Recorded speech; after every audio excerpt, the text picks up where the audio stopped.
The day I discovered my brother's betrayal started like any other Tuesday, with me sipping coffee in his corporate office's waiting room.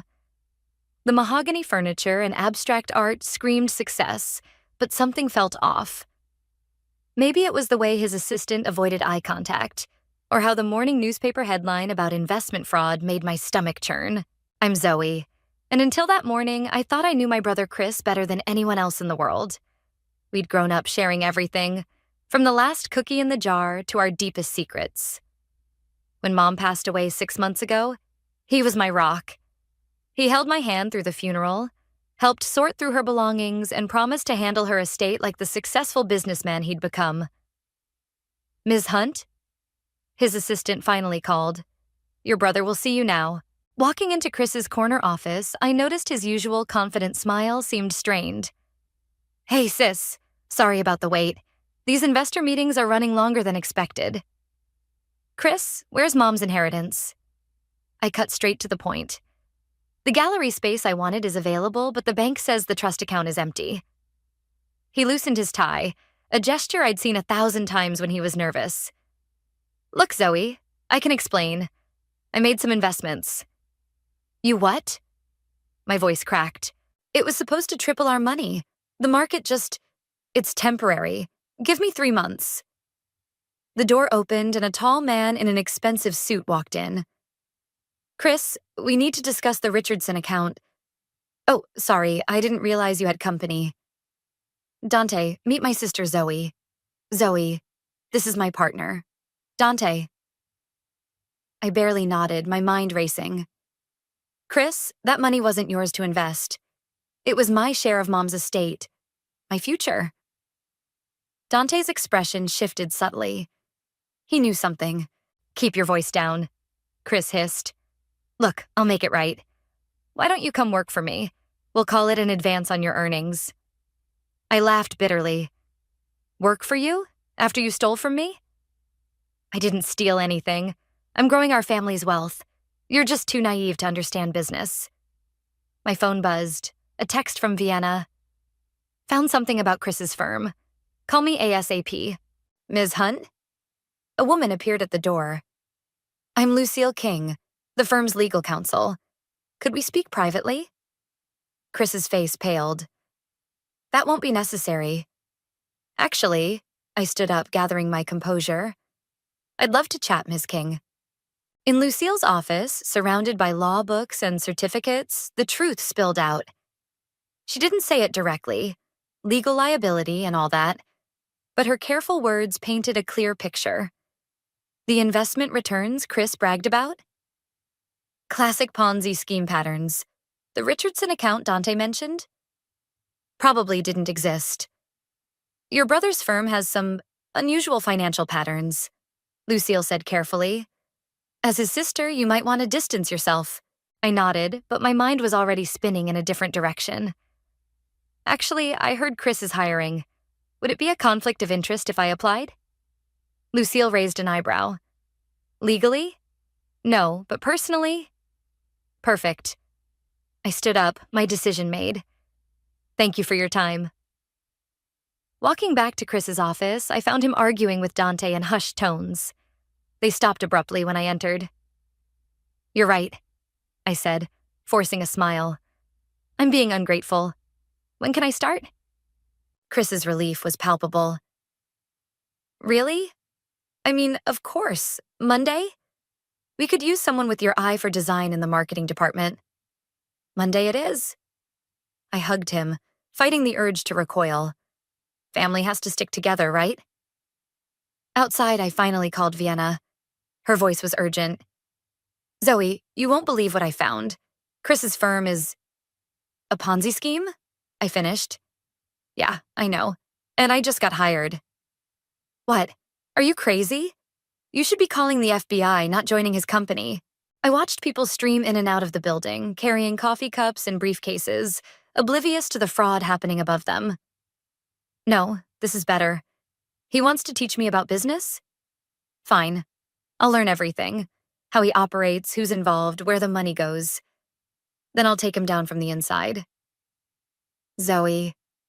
Vienna's voice softened. "This isn't you. Revenge won't bring back your inheritance. No, I agreed, but it might save others from losing theirs. Besides, Chris always said I was naive about business. Time to prove him wrong. As I hailed a cab home, my phone buzzed with a text from Chris. Proud to have you on the team, sis. Monday will be great. I smiled grimly. Monday would be interesting indeed. Chris thought he was getting a naive artist he could control.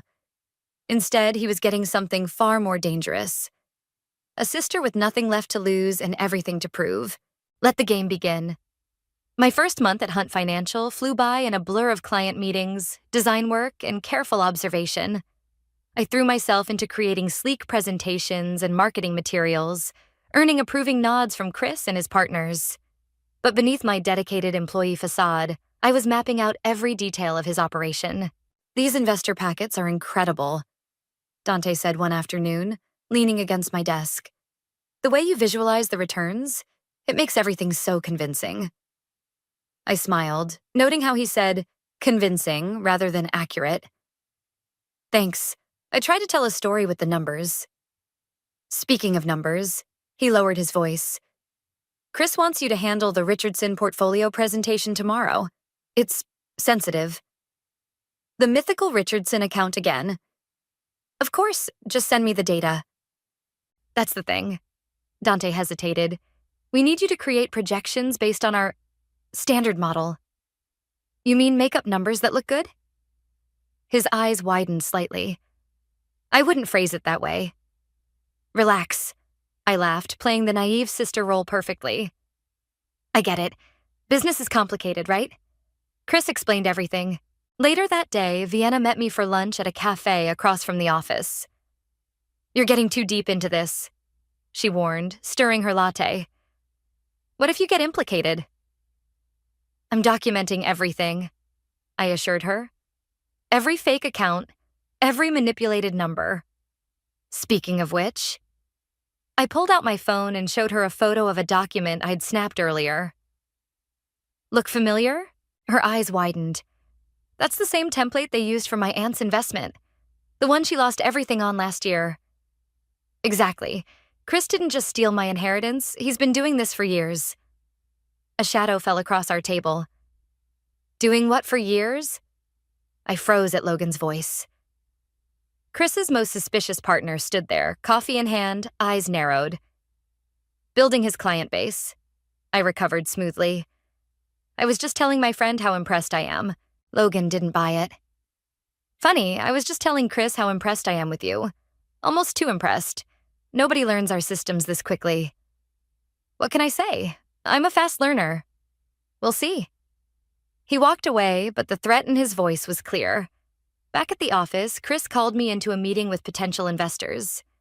Tell them about our growth strategy, he encouraged. I launched into the presentation I'd prepared, watching their eyes light up at the promised returns. Each nod, each excited murmur felt like a knife in my gut.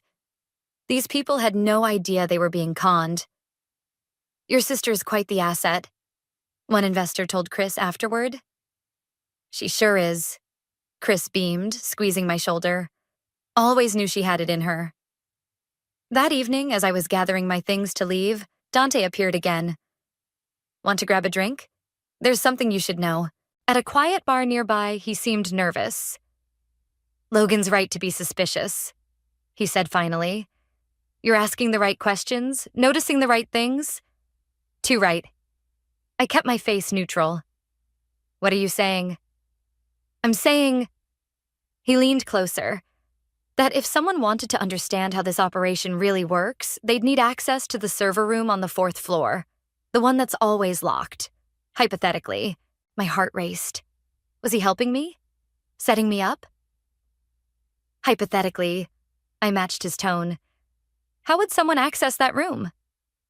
He slid a keycard across the table. I don't know. And if Chris asks, I definitely didn't give you this after having too many drinks. Give me what? I smiled, pocketing the card. Back home, I called Vienna. The server room could have everything we need, but it could also be a trap. It's definitely a trap, she said. The question is, whose trap? I stared at the keycard. Only one way to find out. Tomorrow night, most of the office is attending a client dinner. The server room will be empty. Zoe, wait. I have to know, Vienna. Not just for me anymore. For your aunt. For all the others they've scammed. Besides, I added grimly, Logan's already suspicious. If I don't make a move soon, I might not get another chance. After hanging up, I sat at my desk, updating my evidence log. A photo of Mom caught my eye. The last one taken before she got sick. She was smiling, one arm around each of us, believing her children would always look out for each other. I'm sorry, Mom, I whispered. But Chris stopped being the brother you raised a long time ago.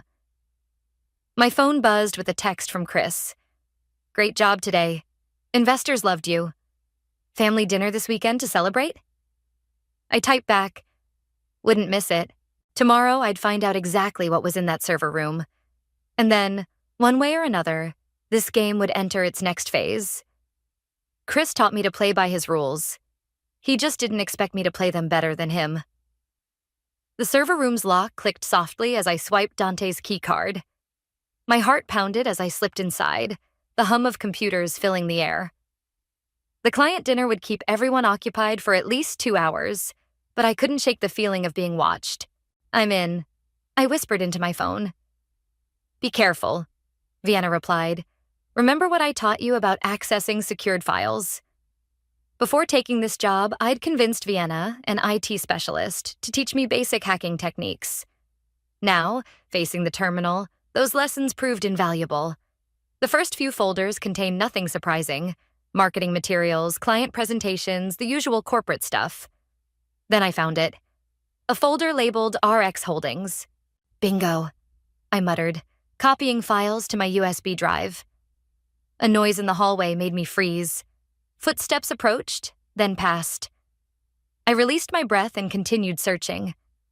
The next folder made my blood run cold. Project Phoenix contained spreadsheets tracking money movements between accounts. The numbers were staggering. Millions shuffled around in a complex dance of fraud. Holy shit, I breathed. Vienna, are you seeing this? Downloading now? Zoe, this is bigger than we thought. These transactions... The door beeped. I yanked out the USB drive and dove behind a server rack just as Logan walked in. Security said someone accessed this room. He spoke into his phone. Yes, I'm checking now. No, everything looks normal. Wait. He moved toward the terminal I'd just used. I held my breath, praying I hadn't left any traces. The system shows recent activity. Yes, I'll tell Chris right away. After he left, I waited 5 agonizing minutes before emerging. My hands shook as I texted Dante. We need to talk. Now. I met him at a 24-hour diner far from the office. His face fell when he saw the USB drive. You actually did it, he said quietly. Why did you help me? I demanded. What's your angle? He stirred his coffee absently. Your brother. He wasn't always like this. We started legitimate, had real clients, made honest money. Then the market crashed in 2008. Chris couldn't handle the idea of failure. So you helped him build a Ponzi scheme instead? I tried to stop him at first. Then I convinced myself we were just being creative with investments. By the time I realized how deep we were, he shrugged helplessly. Logan knows someone accessed the server room. Logan suspects everyone. But he can't prove anything without admitting he checks the access logs, which Chris specifically ordered him not to do. My phone buzzed. A text from Chris. Where are you? Missed you at dinner. Everything okay? Perfect, I replied. Just finishing some work. See you tomorrow. You can't keep playing both sides, Dante warned. Chris will figure it out eventually. I know. That's why I need your help. These files show the fraud, but they don't show where the money went. There must be offshore accounts, hidden assets. There are, but that information isn't on the servers. Chris keeps it in an encrypted drive in his personal safe. I leaned forward. The one in his office? Don't even think about it. That safe has biometric locks. Only Chris can open it. A plan started forming in my mind. What if he opened it himself? Voluntarily? How? The Richardson account. Everyone keeps talking about it, but I've never seen the actual client. What if... Because there is no Richardson, Dante interrupted. It's Chris's cover for moving large sums. When he needs to justify unusual transactions, he blames it on Richardson's special instructions. I smiled. Perfect. So what if Richardson suddenly wanted to make a very specific kind of transaction? Understanding dawned on Dante's face. One that would require Chris to access those records? Exactly. But I'll need your help to make it convincing. He hesitated. If Chris catches us? He stole my inheritance, Dante. He's stealing from innocent people every day. How much longer can you live with that? After a long moment, he nodded. What's the plan? We spent the next hour plotting, interrupted only by a text from Vienna. Analyze the files. You need to see this. It's about your mom's estate. I felt a chill. What about it? Come over, now. I looked at Dante. Tomorrow morning, we start laying the groundwork. Make sure Chris believes Richardson is getting nervous about his investments. And then? And then we find out just how far my brother will go to keep his house of cards from collapsing. As I drove to Vienna's apartment, my mind raced. What had she found about Mom's estate? How deep did Chris's betrayal really go? One thing was certain. This wasn't just about revenge anymore. It was about justice, and I was going to make sure everyone involved paid their fair share. Vienna's face was grim as she showed me her laptop screen. Look at the dates, she said, pointing to a transaction record. Chris started moving your mom's money 6 months before she died. What? I leaned closer, my hands trembling. But that's impossible. She was still managing her own accounts then. Not according to these records. He had power of attorney. No. I shook my head. Mom would never. The signature's here. Vienna pulled up another document. But look at it closely. The signature looked wrong. Slightly shaky, unlike Mom's usual confident strokes. He forged it, I whispered. While she was sick, he must have... A knock at the door made us both jump. Vienna checked the security camera feed on her phone and paled. It's Logan. How did he... Ms. Hunt. Logan's voice carried through the door. We need to talk. Vienna pointed to her bedroom. I slipped inside just as she opened the door. Can I help you? She asked coolly. Your friendship with Zoe Hunt is well known, Logan said. Is she here? No, and it's midnight. This is harassment. Someone accessed restricted files tonight. Files containing evidence of sensitive business matters. Sounds like a corporate security issue. I'm a web developer for a retail company. A web developer who had lunch with Zoe today, right before she started asking unusual questions about our server room. Through the crack in the bedroom door, I could see Vienna cross her arms. Do you have a warrant, Mr. McGee? Because without one, this conversation is over. After Logan left, I emerged shaking. He knows. He suspects, Vienna corrected. But he can't prove anything without revealing his own unauthorized surveillance. My phone buzzed. Dante. Emergency meeting tomorrow, 9 a.m. Logan told Chris about the server room. Perfect, I said, surprising Vienna. Perfect? They're on to you. No, they're paranoid. And paranoid people make mistakes. I showed her my phone. Remember that plan I told you about? Time to accelerate it. The next morning, I arrived early to find the office buzzing with tension. Chris called me into the conference room where Dante and Logan waited. Someone accessed confidential files last night. Chris began. I widened my eyes innocently. Really? That's terrible. Was anything stolen? We don't know. Logan cut in. But whoever it was knew exactly what they were looking for. The timing is interesting, I said thoughtfully. Especially with the Richardson situation. Chris stiffened. What Richardson situation? Dante jumped in smoothly. I was going to tell you, they're demanding proof of their returns. All of them. Going back 3 years. Impossible, Chris snapped. Those records are...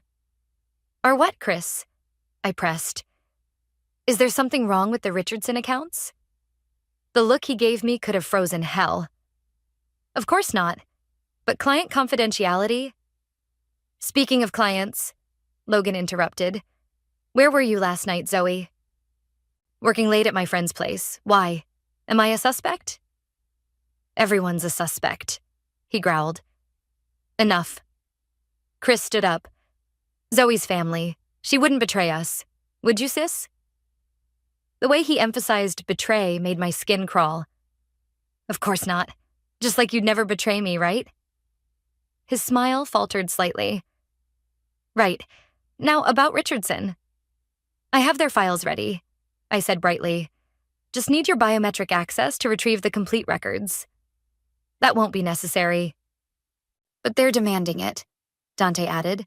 Today. Chris looked trapped. Good. Fine, after lunch. They're waiting now, I pushed. Unless there's a problem. The tension in the room could have been cut with a knife. Finally, Chris nodded. Let's get this over with. In his office, I watched as he pressed his thumb to the safe's scanner. Inside was a laptop and several external drives. Happy now? He snapped. Ecstatic. I smiled, noting which drive he reached for. Family has to trust each other, right? As we left his office, Logan caught my arm. I know you're up to something, he hissed. And when I prove it? You'll what? I challenged. Turn me in without exposing yourself? Good luck with that. I walked away, texting Vienna. Got safe access, moving to phase 2. Her reply was immediate. Be careful. If they're this paranoid already? She was right. The stakes had just gotten much higher. But so had my resolve. Chris hadn't just stolen my inheritance. He'd betrayed our mother's trust while she was dying. There would be no mercy now. Time to show my dear brother exactly what his naive little sister could do. The annual investor gala was in full swing at the Grand Plaza Hotel. Champagne flowed freely as Chris worked the room, charming potential marks with his practiced smile. I stood by the bar, watching him weave his web of lies while waiting for Dante's signal. Quite the turnout. Logan appeared beside me, swirling his whiskey. Though I notice our friend Richardson couldn't make it. Again. Such a shame. I sipped my drink. I was looking forward to finally meeting them. Cut the act, Zoe. I had someone check the security footage from the night the server room was accessed. The camera had a mysterious malfunction. Really? How convenient for whoever did it. You know what's also convenient? How you always seem to be around when things go wrong. Before I could respond, my phone buzzed. Dante. Safe open. Now. Excuse me. I smiled at Logan. My brother needs me. I made my way through the crowd toward Chris's makeshift office in the hotel's business center. The plan was simple. While Chris was distracted with investors, Dante would use the biometric data we'd secretly recorded to access the safe. My job was to keep Chris occupied. But halfway there, I ran into someone unexpected. Grandma Edith? I froze. What are you doing here? My grandmother stood elegant in her navy dress, looking severely out of place among the younger crowd. Vienna called me. Told me everything. She what? I glanced nervously toward the business center. This isn't the best time. It's exactly the right time. She gripped my arm with surprising strength. Your mother suspected, you know. About Chris, near the end. What do you mean? She tried to change her will, but she was too weak to sign the papers. Chris knew. That's why he rushed to get power of attorney. My blood ran cold. How do you know this? Because I was there, dear. I was too afraid to speak up then. I won't make that mistake again. My phone buzzed again. Dante. Hurry. Logan heading this way. Grandma, I have to go, she said firmly. But remember, revenge isn't worth losing yourself over. I rushed to the business center, finding Dante at Chris's laptop. Did you get it? Everything. He held up a drive. But Logan's coming and Chris just finished his speech. Give it to me. I took the drive. I'll handle Logan. Right on cue, Logan burst in. What are you two doing here? Looking for the Richardson presentation, I said smoothly. Chris wanted to show it during his speech. Funny, since Chris just announced Richardson couldn't make it. Again. Mr. McGee, my grandmother's voice rang out as she entered. I believe my grandson is looking for you. Something about irregular account activities? Logan's face paled. What irregular? You should ask him yourself. She smiled sweetly. He seemed quite concerned. After Logan rushed out, Grandma Edith turned to me. That should keep him busy. Now, what did you find? Dante showed us the files. Offshore accounts, shell companies, forged documents. The scope of Chris's fraud was staggering. Look at this, Dante pointed. The power of attorney document. The signature's definitely forged. I recognize that handwriting, Grandma said quietly. He used to practice copying your mother's signature on birthday cards when he was young. Always the perfectionist. A commotion outside made us jump. Chris's voice carried through the door. Where's my sister? Time to go, Dante whispered. But as we turned to leave, Chris burst in. His face contorted when he saw us at his laptop. What are you doing? He demanded. Finding the truth. I held up the drive. About Mom's signature, about Richardson, about everything. Zoe, whatever you think you know. She knows enough. Grandma cut in. More than enough. Chris's face hardened. Stay out of this, Grandma. This is between me and my sister. No, she stepped forward. This is about family, about trust, about the son I raised becoming someone I don't recognize. I built something great, Chris shouted. All of you are too blind to see it. Built on lies, I said, on stealing from your own mother while she was dying. I protected our legacy. You destroyed it. Grandma's voice cracked. And now you have a choice. Face what you've done, or lose what family you have left. Chris looked between us, his empire crumbling around him. For a moment, I saw a flicker of the brother I used to know.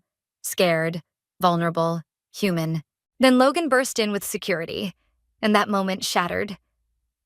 Sir, a guard said to Chris, we've had reports of unauthorized access to secure files. Chris's eyes locked with mine. In them, I saw his decision.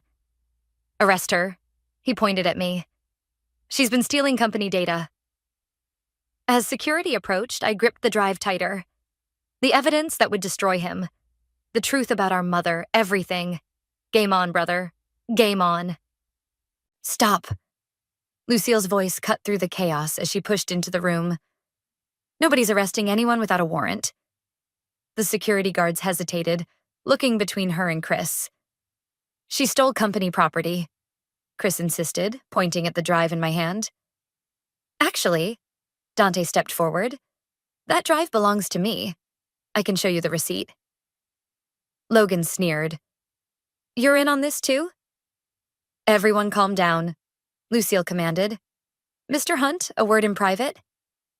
As they stepped aside, I caught fragments of their heated whispers.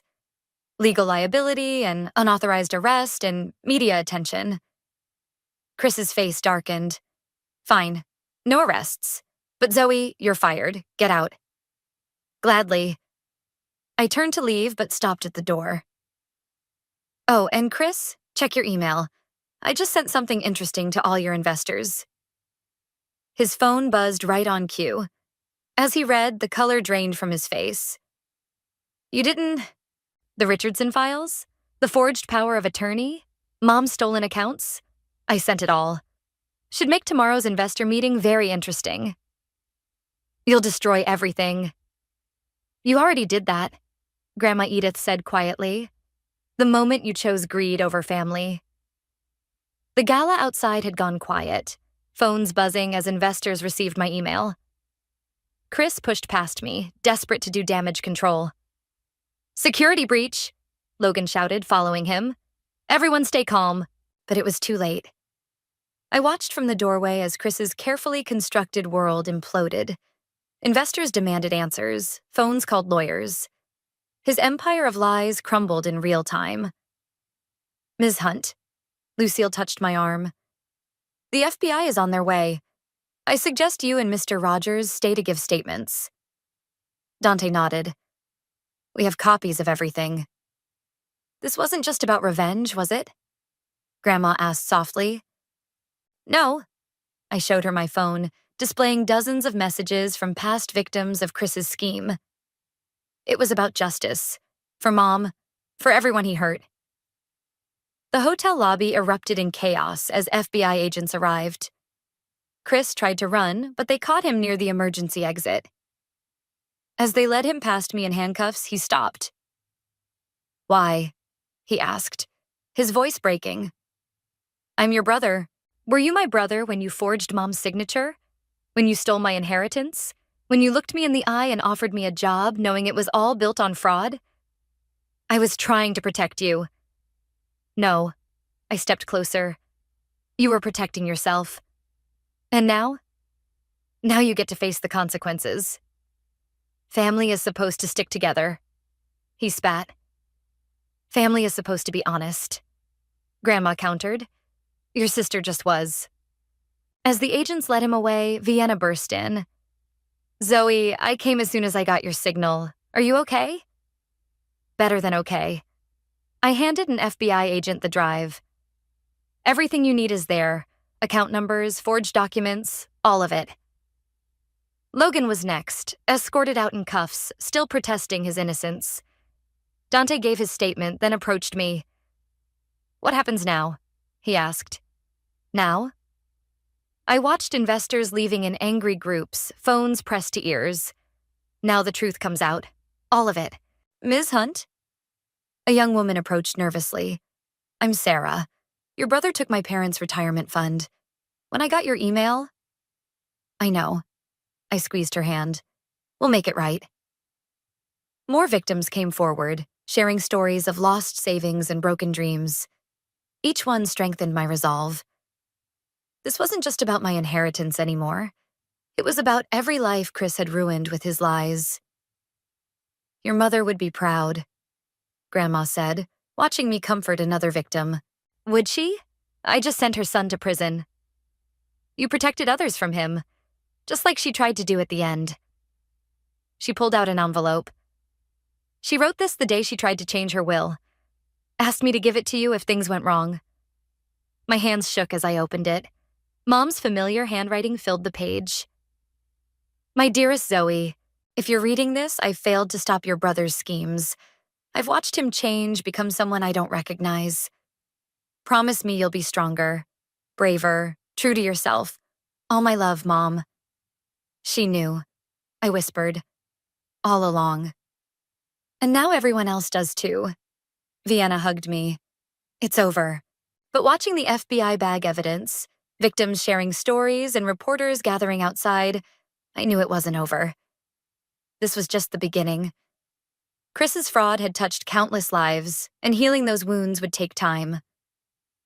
Actually, I said, an idea forming, I think I know what to do with my gallery space now. Oh? Grandma raised an eyebrow. Instead of just showing art, we'll help fraud victims rebuild. Provide resources, support, community. Taking something broken and making it beautiful. Vienna smiled. That's very you. Looking around at the aftermath of tonight's revelations, I felt lighter. Chris had taught me his game, never expecting I'd use it to expose the truth. Now his house of cards had fallen, and from its ashes, something better would rise. The courthouse buzzed with tension as I took the witness stand. 3 months had passed since the gala, and now Chris's trial was reaching its climax. He sat at the defense table wearing an orange jumpsuit instead of his usual designer suits, avoiding my gaze. Ms. Hunt, the prosecutor began, please tell the court about the power of attorney document. My brother forged our mother's signature while she was in hospice. I stated clearly. She was too weak to manage her accounts, but she never authorized him to take control. Objection. Chris's lawyer jumped up. Speculation. Overruled, the judge said. Continue. I described everything. The forged documents, the fake Richardson account, the Ponzi scheme that had ruined countless lives. With each detail, Chris seemed to shrink further into his chair. During a break, Vienna found me in the hallway. You're doing great. The jury's completely engaged. Did you see his face when they showed Mom's real signature next to the forgery? First time I've ever seen your brother look scared. Dante approached, looking nervous. They're calling me next. Logan's lawyer tried to pin everything on me. Just tell the truth. I squeezed his arm. That's all any of us can do now. Back in the courtroom, Chris finally met my eyes as his lawyer cross-examined me. Isn't it true that you infiltrated your brother's company with the intention of destroying it? I joined the company to expose his fraud. I corrected. To stop him from stealing from more innocent people. Like yourself? He asked smugly. This is about revenge for your lost inheritance, isn't it? No. I looked directly at Chris. This is about a brother who betrayed everyone who trusted him, who forged our dying mother's signature, who built an empire on lies and convinced himself it was okay because he was protecting us. Your Honor, Chris's lawyer protested. The witness is telling the truth. Chris suddenly spoke up. The courtroom fell silent. Mr. Hunt, the judge warned. If you wish to speak, I did it. Chris stood up. All of it. The forgery, the Ponzi scheme, everything she said. I did it all. His lawyer tried to stop him, but Chris pushed on. I told myself I was building something great, protecting our family's legacy. But Zoe's right. I betrayed everyone who trusted me, including our mother. The prosecutor looked stunned. Your Honor, given the defendant's spontaneous confession, we'll take a recess. The judge banged her gavel. Counselors, approach. In the hallway, Grandma Edith hugged me tight. You did it, dear. We all did it, I corrected, watching Dante talk to the prosecutors. Every person who stood up and told the truth. Chris's confession will help the victims, Vienna added. They can't fight the insurance claims now. Sarah, the young woman from the gala, approached with tears in her eyes. My parents' retirement fund. The bank says they'll recover most of it. The gallery opens next week, I told her. We're hosting a support group for victims. You should come. I will, she smiled. You turned this nightmare into something positive. The bailiff called us back in. Chris stood as the judge delivered his sentence. 15 years, no possibility of early parole, and full restitution to all victims. Do you have anything to say? The judge asked him. Chris turned to face the courtroom. I'm sorry. To everyone I hurt. To my sister. To my family. I lost myself in the lies and I destroyed everything that mattered. As they led him away, he paused beside me. Zoe. Don't. I cut him off. Just do better, Chris. That's all Mom ever wanted for us.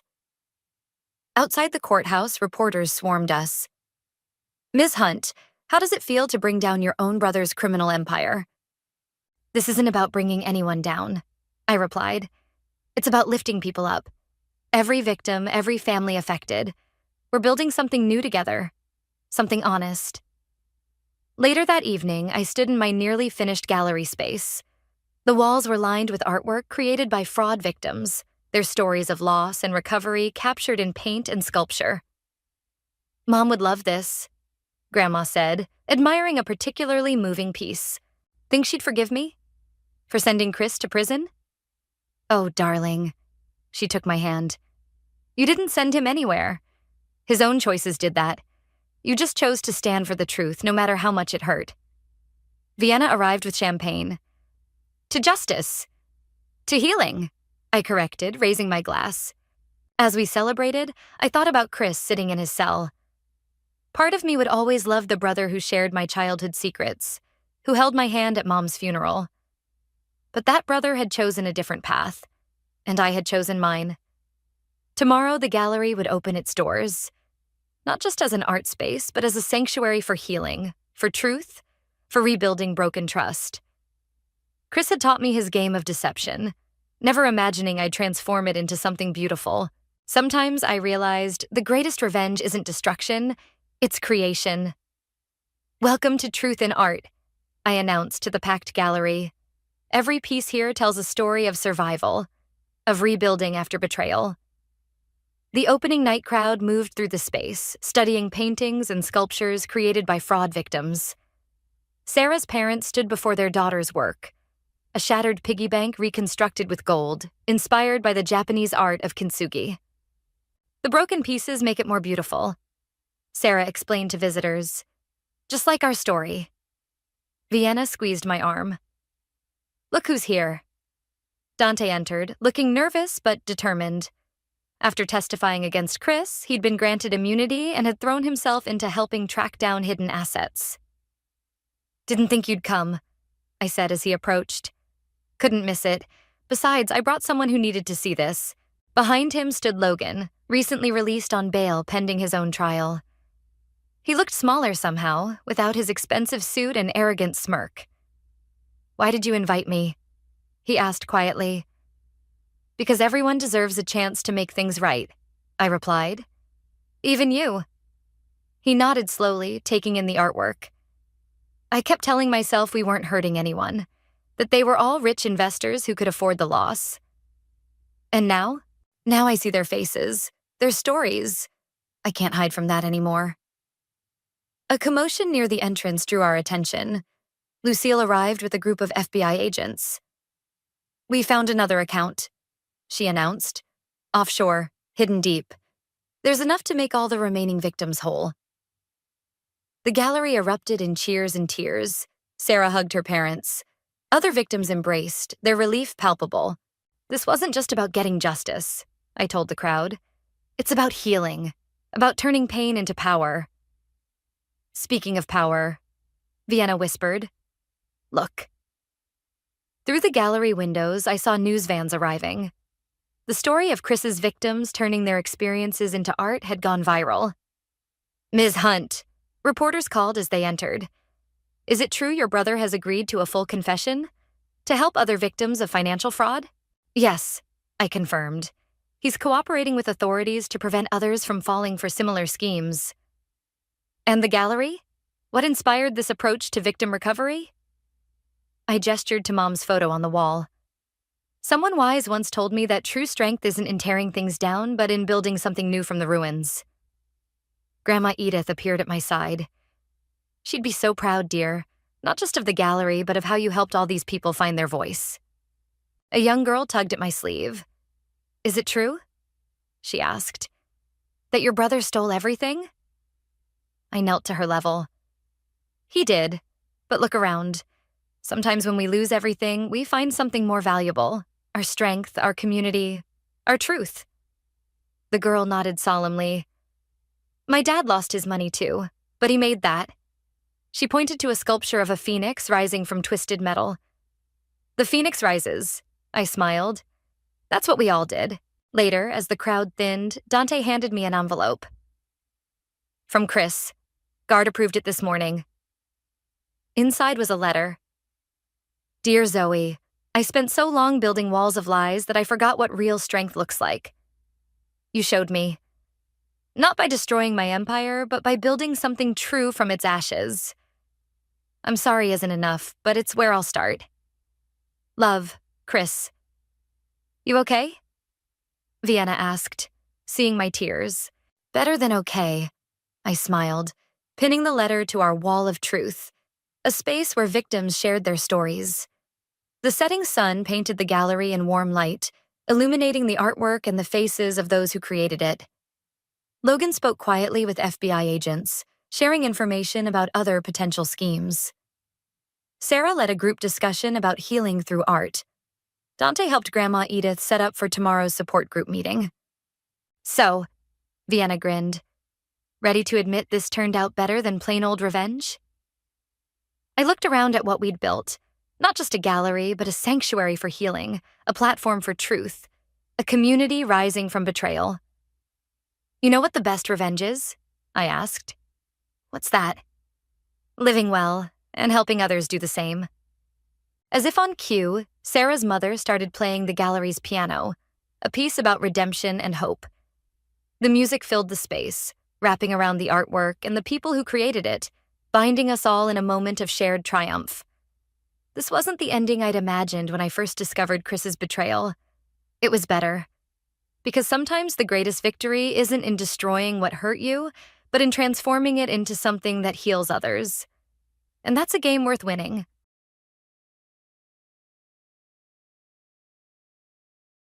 Hi, I'm Kylie. My parents threw a $50,000 red carpet gala for my sister's birthday. Champagne fountains, paparazzi backdrop, designer gowns. Me? I found out from Instagram. I wasn't even invited. But that wasn't the worst part. It was the quiet erasure. How they rewrote family history, turned my childhood bedroom into a gym, forged my signature to cut me from the will, and when I finally spoke up, they called me dramatic. What happens when your own family decides you're the problem? Simply because you stop disappearing? I was in bed, barely awake, when the first image hit my phone. Laureen, my younger sister, draped in a gold sequin dress, standing beneath a giant balloon arch that read, 30 and thriving. Her makeup was professionally done, hair curled just right. The caption read, "Celebrating our golden girl in golden style." I blinked once. Then again. It wasn't the dress. It wasn't the custom backdrop or the champagne towers or the polished caption my mom had clearly crafted. It was the fact that I had no idea it was happening. None. Not a single word had been said to me. As I scrolled through the tagged photos, it got worse. Red carpet, string quartet, gourmet catering, a full photo booth with customized props. My mother clinked flutes with Laureen in one clip and laughed like she hadn't ignored 3 of my texts the week before. The caption underneath one post read, "Some daughters deserve the world." I didn't like it. I didn't comment. I didn't even send it to anyone. I just watched the clips again and again, my stomach tightening. I wanted to be unaffected. I wanted to be above it. But there was no version of this that didn't sting. It wasn't the gala itself. It was the message beneath it. You were never even considered. That night, I tried to sleep, but the images looped in my head like a reel that wouldn't shut off. Every time I blinked, it was Laureen laughing over fondue with my parents, her champagne flute raised high. "To being unforgettable," she toasted in one video. The word unforgettable hung in my brain like a mosquito I couldn't swat. 2 weeks later, it was my birthday.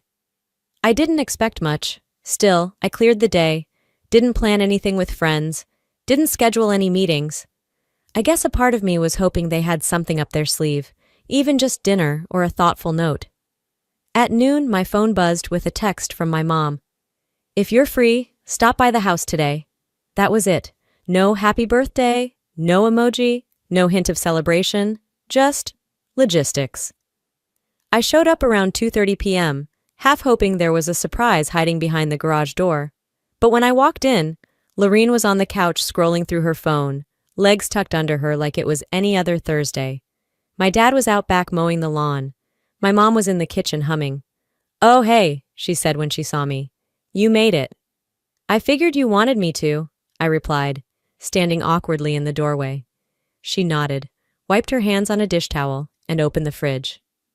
"I picked up a cupcake for you," she said, placing a single chocolate cupcake on the counter.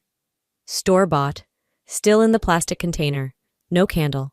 Then she handed me a card, white envelope, already opened.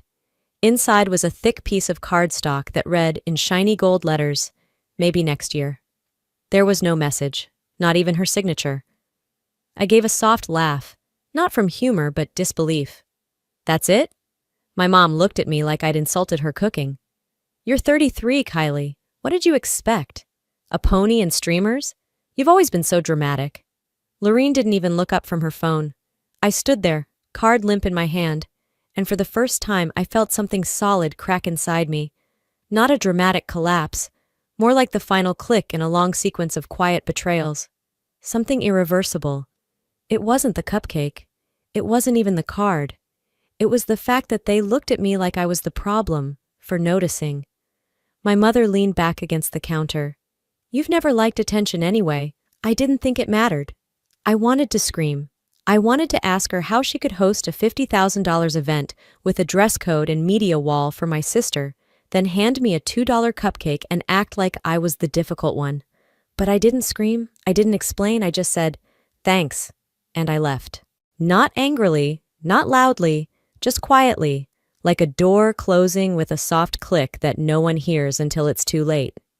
I got into my car. My hands shook a little as I placed the cupcake on the passenger seat. Then I opened my travel app and booked a flight to Lisbon. One way. I'd been saving for a trip for years, waiting for a sign. That moment, cupcake sweating in the Louisiana heat, was the clearest one I'd ever gotten.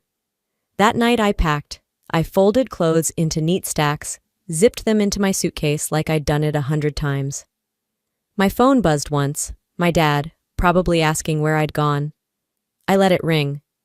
I didn't need another text explaining how I was taking things too personally.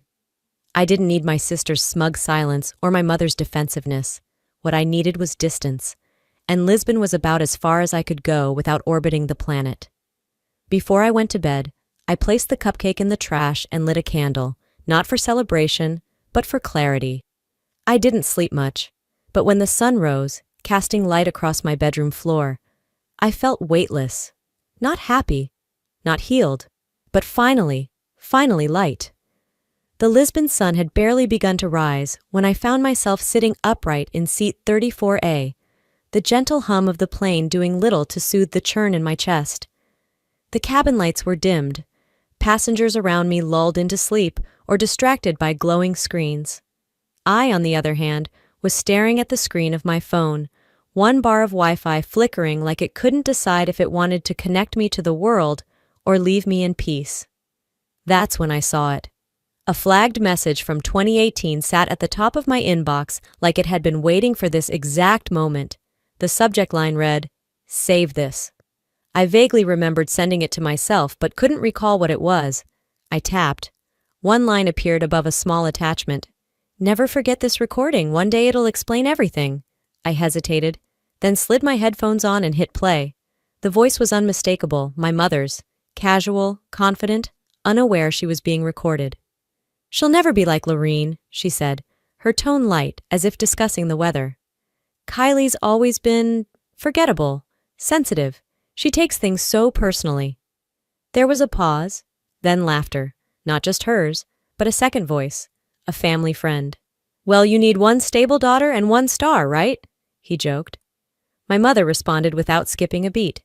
"Exactly. Lorene was born to shine. Kylie was born to hold the flashlight." I didn't feel anger. Not at first. Just silence. Heavy, deep, and devastating. I looked out the window, the early light casting gold across the clouds as we cruised above the Atlantic. I didn't cry. I didn't even move. But inside, something split. Not a clean break. More like the slow, quiet peel of wallpaper left too long under damp air. That recording wasn't a surprise. Not really. It was confirmation. A voice memo for the parts of me that still questioned my own pain. When the plane landed, I barely noticed the bump of wheels against tarmac. The air in Lisbon was cool and smelled faintly of sea and pastry. The taxi driver smiled and asked where I was from. I said, "Louisiana," but it felt like I was talking about another life. The hotel was tucked between two pink buildings, paint peeling just enough to give it charm. My room had a tiny balcony and creaky floors. I set my suitcase down, exhaled, and for a second almost believed I was starting fresh. But then I opened the folder of mail my neighbor had forwarded, the stack I almost left behind. Most were boring, catalogs, utility letters, junk. But one thick envelope stood out, cream cardstock, embossed, a return address I knew too well. I opened it slowly. My hands weren't shaking, they were just tired. It was an invitation, a formal one. "You are cordially invited to celebrate Lorene's 30th birthday gala, dated 5 weeks ago, sent to my old apartment." I hadn't lived there in over a year. I checked the postmark. Sent 10 days after I'd texted my mother my updated address. Sent 10 days after I watched her read it, blue check and all. I stared at the envelope for a long time, then finally typed a message to her. "Did you send this to my old place on purpose?" No reply. A few minutes later, I remembered something. Weeks ago, Lorene had come across my updated contact info while scrolling through the family spreadsheet on her laptop during a holiday planning call. I remembered the way she had paused and smirked. "Oh, you moved?" she'd said, not bothering to look up. Didn't seem important. It wasn't an oversight. It was a strategy. That night, I unpacked slowly. The soft rustle of clothing hitting drawers was the only sound in the room. Lisbon lit up outside my window, but I didn't step out. I sat at the desk and opened my journal, wrote 2 sentences. This was never about forgetting me, it was about erasing me, quietly, efficiently. Then I did something I hadn't done in months. I called my father. He picked up on the 3rd ring. "Kylie," he said, sounding tired, like the call itself was a burden. "You're in Portugal?" "Yes." There was silence on the line, then he added, "Look, don't stir things up. What's done is done. Let it go. Let it go." I imagined saying that to someone who'd been bruised slowly, consistently, carefully, without ever being hit. But I didn't argue. I didn't yell. I just ended the call. I walked out to the balcony. The night was mild. Somewhere in the distance, a woman was singing in Portuguese, soft and soulful. I looked up at the stars and said quietly, to no one in particular, "No, it just started." The next morning in Lisbon, I opened my laptop to check email before heading downstairs for breakfast. I wasn't expecting anything urgent. Maybe a receipt, a newsletter I'd forgotten to unsubscribe from. But one subject line stopped me cold. "Urgent, Kylie. Please confirm you're safe." It was from my company's HR department. I blinked. My coffee cooled beside me, untouched. I opened the message. "Hi, Kylie. We received a call yesterday from someone identifying as your mother. She expressed concern that you had left suddenly and might be in danger. She insisted it was an emergency and said we should let you know the family was worried. Please confirm all is well." I stared at the screen, jaw locked. I hadn't given her my work contact. She had no reason, no right. That was a boundary I'd never expected her to cross. I clicked over to my voicemail, and sure enough, her voice filled my ears. Familiar, polished, and sharp beneath the surface. "Hi, honey. Just calling because you can't just vanish like this. You scared your father. You scared Lorene. It's not fair to us. I called your office because you didn't respond to me. You can't expect people not to worry when you make choices like this." Choices like this. As if protecting my peace was a crime against family unity. I didn't call her back. Instead, I opened my social media apps, already dreading what I'd find. My instincts were right.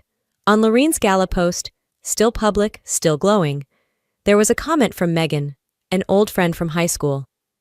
"Where was Kylie? She's always been so delicate." Delicate. Right below that, Megan had replied to someone else. "Lorene's always been more outgoing, more presentable." I stared at those words like they were a painting meant to be studied. Then I clicked the 3 dots, scrolled, and deactivated my Facebook. Later that afternoon, as the Lisbon streets pulsed with sun, I received a short email from Janelle, a journalist I used to intern with years ago. "Hey, off the record, there's chatter. Your family's telling people you ghosted them. If you want to clarify anything publicly, I'll help you do it right." So the narrative had already begun, without me. The story wasn't just about what I did, it was about who got to say why I did it. That evening, I sat by the hotel window, trying to write. I couldn't. My thoughts kept circling back to home, or what used to be home. Then my phone buzzed, a message from Brenda, my cousin. Just a photo, no caption. I tapped to enlarge it. My old bedroom, except it wasn't mine anymore. The lavender walls were now gray. My bookshelf had been cleared, my desk gone. A treadmill stood in its place, flanked by 2 sets of dumbbells. On the wall, right where I once taped up quotes from Maya Angelou and post-it notes filled with college vocabulary, was a shiny new decal. "Progress begins when we stop clinging to the past." I swallowed hard. That room had been more than walls and furniture. It was the space where I taught myself how to file taxes, where I stayed up through heartbreak, where I rewrote my resume after getting laid off. It was the only place in that house where I ever felt remotely mine. And now, just like that, it was wiped clean, not converted, not repurposed, erased. I typed out a message to my mother. I saw the room, message received, but I didn't send it. I deleted it. What would be the point? She wouldn't see what I needed her to see. Instead, I opened my journal. They don't want me to call, they want me to crawl. That line echoed in my mind longer than I expected. So I opened another file on my computer, one I'd created months ago and never touched. It was called Lisbon Notes. Inside was a blank document. No formatting, no title page. Just a single line of text I'd written long ago but never expanded. This isn't the story they told. It's the one they tried to bury. That night, I began outlining chapters. Not out of revenge, not to embarrass them, but because stories rot in silence, and mine had been sitting in the dark long enough.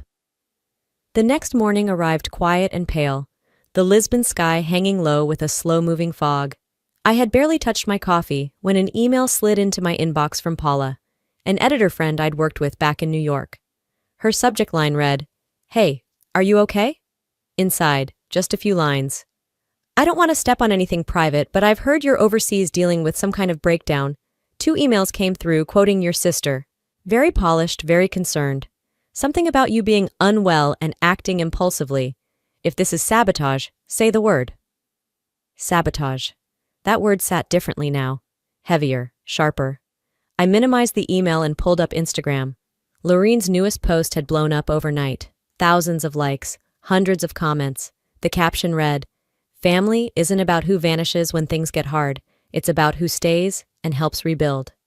In the photo, she was hugging my mother, both wearing soft pastels, glowing under perfect lighting. Behind them, I noticed something subtle but searing. My diploma, which had once hung on the wall near the staircase, was gone. I didn't cry, but something inside me tightened, like laces pulling through too many eyelets. I felt cinched in my own body, like they were tightening the version of the story they wanted people to believe. I closed the app and tossed my phone onto the bed, trying to breathe. But minutes later, curiosity pulled me back. I opened TikTok and typed in her name. The first thing that came up was a video with over 60,000 views. Lorene sat at a white vanity, blending foundation, hair in rollers, smiling at her reflection as upbeat music played in the background. Then she spoke. "You know," she said, laughing softly, "when your sibling can't even handle a cupcake without spiraling, it might be time they ask if they're really grown." The comments scrolled faster than I could read. "Drag her, sis." "She's so dramatic, LOL." "Girl, you're better off without that energy." I watched it again. The clip was clearly trimmed, designed to provoke, to feed the algorithm, to hand the audience something digestible. Never mind that it rewrote everything I'd been through in one glib swipe. My story was now a meme. That afternoon, I tried to work. I returned emails. I edited a piece for a Lisbon food blog about the city's best hidden cafes, but the sentences ran together, the images blurred. Everything I typed felt dishonest, like pretending to be focused while your house is on fire. That evening, I checked the email thread with a Portuguese publisher I'd been corresponding with.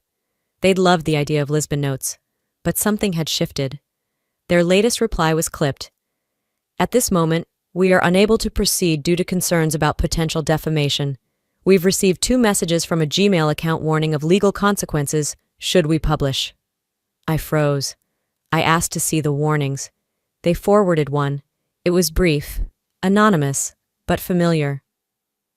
"This story is a violation of privacy. The family does not consent. Proceeding could result in legal action." The recovery phone number on the Gmail account ended in 216. That was a Louisiana area code. I knew exactly who it belonged to. I didn't cry. I didn't scream. I didn't call anyone. Instead, I opened a blank Word document and titled it, "A Family's Favorite Lie."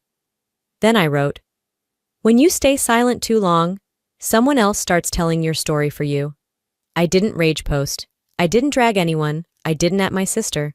Instead, I opened Instagram, uploaded a photo of my Lisbon apartment bathed in morning light, and added a caption. No tags, no hashtags, just words. I didn't run. I chose peace. And peace sometimes means walking away from noise disguised as love. It wasn't emotional. It was measured, surgical, like someone setting a bone after too many years of it healing wrong. Within an hour, the likes rolled in. Comments followed, some from old friends, some from strangers, some from people I hadn't heard from in years. Finally, someone said it. "I feel this in my bones." "Thank you for this." I didn't respond. I just read, and let the truth sit there. For years, I kept my voice boxed in, afraid to upset anyone, afraid to be called too much, too sensitive, too dramatic. Now, Now they couldn't shut it off. By the time the sun dipped low over the tiled rooftops of Lisbon, my post had taken on a life of its own. I wasn't refreshing the screen obsessively, but the notifications came like waves, rolling in without pause. A few were cruel, predictable, but most, they were something else. Something I hadn't expected. Brenda messaged me first. "Finally, you said it." She followed it up with a screenshot of a Facebook comment thread already spiraling into a debate about whether I had snapped or spoken up. Then came an email from my old high school English teacher, Mr. Platt. We hadn't spoken since I graduated, but he wrote, "I always wondered why your parents never came to open house. You were the top of the class, Kylie. I'm glad you're finding your voice." More messages followed, college classmates, distant cousins. One from a coworker in New York who simply wrote, "That post. Phew, respect." I didn't reply to any of them. I wasn't here to win a popularity contest. This wasn't about applause. I had nothing to prove anymore, not to anyone. The version of me that needed validation had been boxed up with the cupcake I left behind. Later that evening, Brenda messaged again. "I need to show you something." She sent me a video file. It started shaky, handheld, probably filmed on a phone by someone who wasn't supposed to be recording.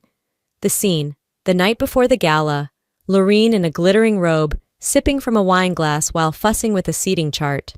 She looked up at our mom and said, casual as ever, "Let's just not invite Kylie. She throws off the vibe." Our mom didn't hesitate. She laughed, an easy, practiced laugh, and answered, "She wouldn't come anyway. She doesn't belong in pictures like these." I paused the video. I stared at the screen so long it dimmed and went dark. My reflection blinked back at me, blank but boiling just beneath the skin. Brenda's message pinged right after. Should I leak it? I didn't hesitate. Already did. I posted it to my Instagram story. No caption, no context, just the truth, playing out in grainy pixels for anyone who ever doubted. An hour later, the email started again. This time, one stood out. Formal, cold, a legal notice. "This is a courtesy notice regarding your possible defamation of character. Our client is prepared to take legal action should the false and defamatory statements continue." Attached was a PDF, a document that claimed I had willingly forfeited my right to any family inheritance. It even had a signature at the bottom, my name scrawled in a shaky hand that didn't resemble mine at all. I leaned back in my chair, letting the absurdity of it settle. They weren't just offended now. They were threatened. And when people like them feel threatened, they try to intimidate. But they forgot something. I don't scare easy anymore. I called the law firm directly. The receptionist hesitated when I gave my name, then transferred me to a junior associate. He sounded younger than me, nervous. "Hi, this is Kylie. Yes, the one you emailed. I'm just calling to let you know that you can't defame someone by quoting them directly. That video? It's not commentary, it's evidence." He stammered, tried to redirect, but I didn't give him room. "Also," I added, "the signature on that form? Fake. I'll be sending a scanned copy of my actual signature for comparison. Don't send me threats again. Send me apologies." I hung up, took a deep breath, and opened my laptop. I sent the real signature to the firm. Then I called Daniela, a lawyer friend I'd met here in Lisbon. She used to practice family law in Boston. I told her everything. Every twist, every lie, every legal move they were trying to make. She listened without interrupting. Then she said, "This isn't about legality. It's about control. Let's take that from them." That night, I posted again. This time, not just a photo, not just a caption, but a quote from my own journal. "If defending myself ruins your lies, maybe you should have built them better." I hit post. Then I turned off my phone and poured myself a glass of red wine. I wasn't burning bridges. I was building walls, strong, necessary, and finally mine. By morning, the air in my Lisbon apartment was thick with a strange kind of quiet. Not peaceful, not tense, just charged, like a storm was circling, deciding where to land. I poured coffee with a steady hand but a racing mind. I'd drawn a line, and for the first time in years, I hadn't erased it. By noon, the ripple effects had found their way back to me. Brenda forwarded a screenshot of a Facebook post from my cousin Deanna, the kind who posts inspirational quotes between gossip-laced rants. Some people air their trauma when they could have just handled it privately. There's always two sides. Below it, Aunt Lydia commented with a Bible verse about forgiveness. Classic. But what stopped me wasn't them. It was another message from my cousin Alex, the one who used to share a Nintendo with me during summer visits. We always knew something was off. We just didn't say anything. I'm sorry. I didn't know how to reply to that, so I didn't. I just screenshotted everything, like I was preserving pieces of a puzzle someone had tried to scatter. By early evening, I had just returned from a short walk by the Alfama district when a voice memo landed in my inbox. The sender, Aunt Cynthia, my mom's younger sister. We hadn't spoken in years. Her voice cracked a little but stayed firm. I've been quiet too long. Lorene's in control of the family accounts now. Your mom let her take over everything after your dad's surgery last fall. I don't agree with it, but I didn't know how to speak up. Attached were images, screenshots of account logins, money transfers, one to Lorene labeled Birthday Coordination Event Vendor, another titled Business Fund Withdrawal L Permission Given. The amounts weren't small. It hit me like a cold slap. They hadn't just rewritten me emotionally, they'd erased me financially too, quietly, systematically, like I'd never mattered. That night, I found myself Googling my own name just to see what the world had turned me into. What I saw made my stomach twist. A Reddit thread. Anyone else know Kylie from Baton Rouge? Weird story. TikTok's using my name as a trending hashtag. #CupcakeGirl Gone Rogue. Mental breakdown or main character moment. And a YouTube video, 30,000 views and climbing. She ran off and played victim? My face was the thumbnail. My name in bold. My story twisted into someone else's spectacle. I didn't cry, but the grief showed up in other ways. Tight shoulders, clenched jaw, a hollow ache in my ribs. The final gut punch came from a call I'd been expecting but hoping to avoid. Kylie, Paula, my Lisbon publisher, said gently, "We're getting emails, concerned inquiries, people asking if this memoir is revenge disguised as art. Is it safe for us to move forward?" I sat down at the window, the street below glowing orange in the setting sun. "It's not revenge," I said. "It's reclamation." Silence on the other end. Then Paula said, "Then let's publish it. In your name. No ghosts, no filters." The next morning, I met Paula in person for the first time since this all began. She brought her laptop. I brought the screenshots from Aunt Cynthia and a small USB with every legal document they'd tried to use against me. We ordered coffee and didn't speak about feelings, just facts. By noon, we had a plan.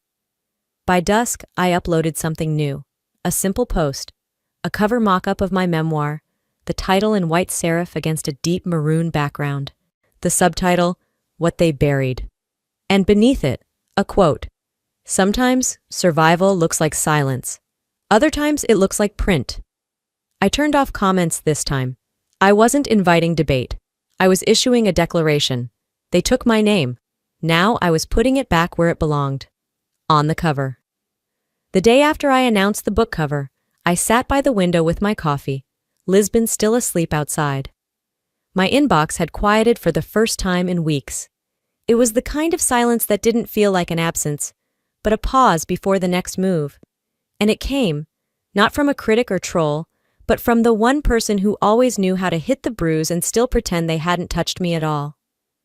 Lorene's message popped up on my phone mid-sip. No greeting, no context. Just, "Hope the attention was worth it. We're dealing with the fallout now. Good job." Attached was a screenshot. Our mother in tears, caught mid-sob, posted by our cousin Rachel. Her caption read, "This is what public shaming does to families. Pray for us." I stared at it for a full minute, then whispered, "You posted her crying. I lived her silence." I didn't reply. I didn't owe her my energy. Later that day, Brenda forwarded me a screenshot from a group family text thread I hadn't known still existed. The kind they all use to share prayer requests and potluck reminders. This one said, "We're praying for Kylie to come back home. She's not well. Something's wrong." My name was being used like a missing person report. At the same time, Paula called. "The contract's finalized," she said. "We're locked in. Launch is set for spring." I exhaled, but Paula didn't stop there. "We'll need an excerpt to release. Something that's not just strong, but quiet, dangerous. Something no one can twist. I knew what she meant. I just didn't know if I was ready. And then Brenda sent me something I didn't expect. A photo of a folded piece of paper, torn edges, crumpled slightly, written in loopy teenage handwriting. I found this in the attic. You must have written it before college. It was a letter. My letter. One I didn't remember writing but couldn't deny was mine, addressed to no one, just words poured out at 15. I'm sorry I'm not like Lorene. I don't know how to sparkle. I just want someone to ask me how I feel before telling me who I am. It gutted me. That night, I took the paper with me to the studio where I'd been recording the audiobook version of the memoir. Paula met me there. She sat behind the glass, headphones on, while I stood at the mic with the letter in my hand. I cleared my throat and began to read. By the second paragraph, my voice cracked. I paused. Paula didn't say a word. I kept reading. And if I ever leave, I don't want anyone to ask why. I want someone to remember I was here. That I tried. I ended the session without any edits. No filters, no re-records, just the raw sound of a girl who had been begging, for years, to be seen. The next morning, I posted the excerpt on Instagram. No dramatic intro, no hashtags, just a still image of the letter and a caption. This isn't revenge, this is a record. The reaction was immediate. Some people apologized, some got defensive. Some blamed me for airing family pain like dirty laundry. Lorene, of course, responded. Another vague story post with a soft filter, mascara-streaked cheeks, and a Bible verse about betrayal. The comments flooded in. You're the strong one. Family is complicated, we see you. Protect your peace, queen. But this time, something shifted. Brenda texted. Even Aunt Sylvia said, I think Kylie was right. That's new. I didn't celebrate. I didn't screenshot. I didn't react. I just sat in the moment, equal parts anger and relief. It wasn't vindication I wanted. It was accuracy. This time, I wasn't the one telling the story alone. They were finally listening. The morning sunlight spilled into my Lisbon apartment like nothing had happened. But the internet said otherwise. I was sipping coffee when I got the notification. A YouTube link, sent by 3 different people, all with the same subject line. Have you seen this? The video title hit me like a slap. Kylie lied. The victim's story debunked. The thumbnail was a freeze frame of me blinking during an old interview, mouth slightly open, caught mid-thought.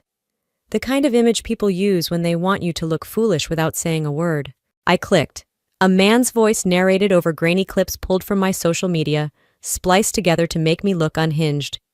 She ran off to Europe because she couldn't handle her family calling her out, he said. The footage shifted to a poorly cropped screen recording of my journal quote from weeks ago. If defending myself ruins your lies, maybe you should have built them better. Paired with ominous music and cherry-picked DMs from anonymous sources, implying I fabricated it all for attention. And then, as if that wasn't enough, they looped a distorted version of the gala video again, cutting just before Lorene's comment about me not belonging in photos. The video had 67,000 views in under 4 hours. I stared at the screen, not blinking. I felt like I was watching someone peel back my skin and call it costume. I closed the laptop. Later that afternoon, Brenda called. She didn't ask how I was. She didn't offer platitudes. She just said, I'm handling it. And she did. An hour later, she posted the full, unedited clip of the gala prep to her profile. No captions, no cuts, just raw truth. You could hear Lorene saying it clearly.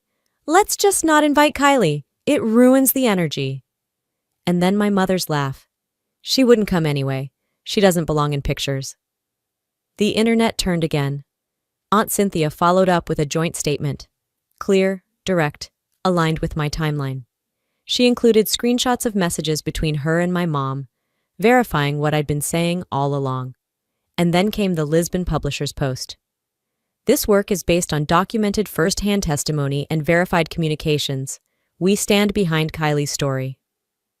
By nightfall, the hashtag #KylieExposed had vanished from trending. The original video had been flagged for misinformation. And for the first time, it felt like the fire wasn't at my feet, it was behind me. I sat on my bed, staring at my screen, wondering if I should say something. Make a final statement. Instead, I opened Instagram and posted an image of an old notebook. Torn edges. Coffee stain in the corner. My caption: if I'm dramatic, it's because I finally stopped disappearing. No tags, no names, just the words. That night, a new message buzzed through. My mother. You got what you wanted. You win. No greeting, no punctuation, just that. I didn't reply. I blocked the number. The next morning, I took a long walk along the riverside. The breeze was crisp, gentle. I passed a woman pushing her daughter on a swing, the two of them laughing, big, unfiltered laughter that made other people smile, just listening. I stood still for a moment and whispered, "This is what it's supposed to feel like." Not performance, not defense, just peace. Then, as I turned the corner near the old bookstore I'd come to love, I saw it. My book cover, real, printed, sitting in the display window. Just one copy, propped up on a stand. I didn't cry, I didn't rush in. I just stood there and let it settle into my bones. This wasn't about them anymore. For the first time, I was proud, and I didn't need anyone's permission to feel it. The next few weeks passed like honey, slow, sticky, warm. Each day in Lisbon felt less like an escape and more like a choice I had finally allowed myself to make. My apartment in the Alfama district sat at the corner of a narrow, sloped street that echoed with the clang of ceramic coffee cups and soft fado music. I didn't need much, just a window with light, a desk that didn't wobble, and a kettle that whistled when it boiled. I worked part-time editing travel articles for a boutique magazine that catered to English-speaking tourists.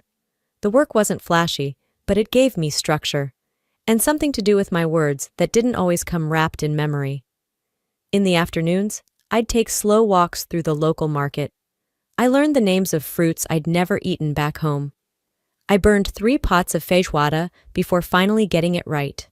I joined a writing group that met every Thursday evening in a bookstore basement that smelled like paperbacks and fresh mint tea. We talked about tone, about character arcs, about how the real work of writing was just surviving your own voice. And then one day, while passing a corner bakery I'd wandered into a few times before, the woman behind the counter waved. "Bom dia, Kylie!"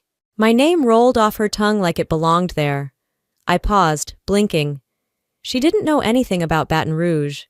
She'd never met my mother, never seen Lorene's red carpet photos or heard whispers about family inheritances and fake signatures.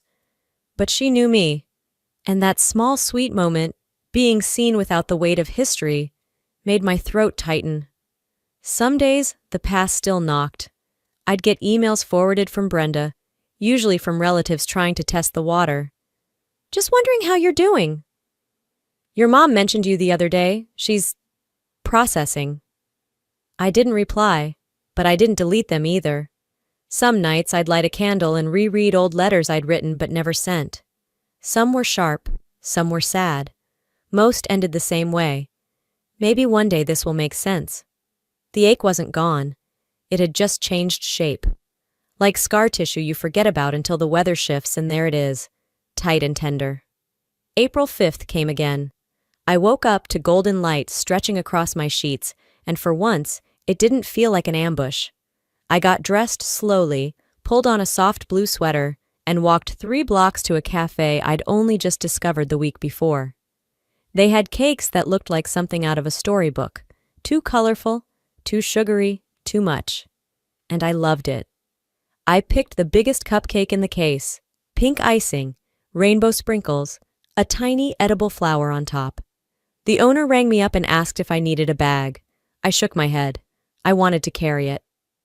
At a nearby table, I sat down, pulled a blank card from my purse, and wrote, "To the girl who waited too long for someone else to celebrate her." I placed it next to the cupcake, lit a candle, and watched the flame dance. "This year," I whispered, "you didn't need them. No photos, no posts, just presents." That afternoon, a box arrived from my publisher. Inside, the first printed copy of my book. There was a handwritten note from Paula taped to the inside cover. "You made space. Now let others find theirs too." I flipped to the dedication page, for the kids with cupcakes and cards who kept waiting for next year. I placed the book on my tiny balcony table and lit another candle. Nearby, I'd hung Brenda's framed letter, the one she found from when I was 15. For years, I'd waited for someone to say it for me, to fight for me, to choose me. Now I understood. Some years, you wait for someone to show up with a cake. This year, I baked my own peace. Sometimes healing doesn't arrive in the form of an apology. Sometimes it arrives in the stillness that follows after you finally stop waiting for one. After all the pleading, the explaining, the hoping that someone might see your pain the way you do, what's left is silence. And in that silence, something surprising begins to grow. Space. Space to breathe, space to feel without judgment, space to rebuild yourself piece by piece without needing someone else to validate your worth. If there's one hard-earned truth I've taken from all of this, it's that peace isn't something you stumble upon. It's not gifted. It's built, slowly, deliberately, brick by brick. Sometimes with boundaries that shake people, sometimes with the kind of courage that feels like fear at first, and sometimes it's built by making one of the most difficult decisions of all, choosing yourself, especially when no one else does. Family isn't always safe. Love isn't always balanced. And the hardest lesson of all, closure doesn't always come in a neat package with answers and mutual understanding. Often it doesn't come from them. It comes from you. From the moment you stop chasing clarity from someone who refuses to give it. From the moment you realize that maybe you don't need their explanation to move on. Maybe what you really need is your own permission to let go. So, to the ones who feel like ghosts in their own homes, to those who were told they were too much for feeling what others were too afraid to face, you're not overreacting. You're not broken. You're just no longer silent. And that's not a flaw. That's growth. That's the beginning of you stepping into your voice again. It's not easy. Some days it still stings. Some nights the silence is louder than the shouting used to be. But in that silence, something else lives too. Possibility. The possibility of rebuilding not just your life, but your identity outside of the pain. So I want to ask you, from one human to another, have you ever had to walk away, not because you stopped caring, but because you finally started caring about yourself? Or maybe you're still standing in that heavy silence, wondering if it's worth it, wondering if you made the right call, or if you're just lost. If that's you, I have one question. What's the one thing you've done this year just for you, even if it was small, that made you feel whole? Even for a moment. Share it in the comments. Tell me where you're watching from, or just drop a 1 if this story landed somewhere in your chest. I see you. You're not alone in this. And if you saw a reflection of yourself in this story, don't forget to subscribe. Stick around. Because the next story, it might sound a lot like yours, and you deserve to be heard. Sometimes the most powerful stories aren't the ones we're told. They're the ones we finally give ourselves permission to tell.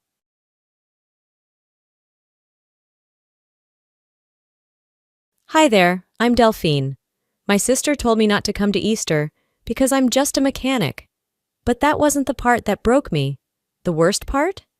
They used my name to win a scholarship, stole my credit to fund wine nights and flights, and smiled through it all like nothing was wrong. They made me the outsider, then used my silence to rewrite the story without me.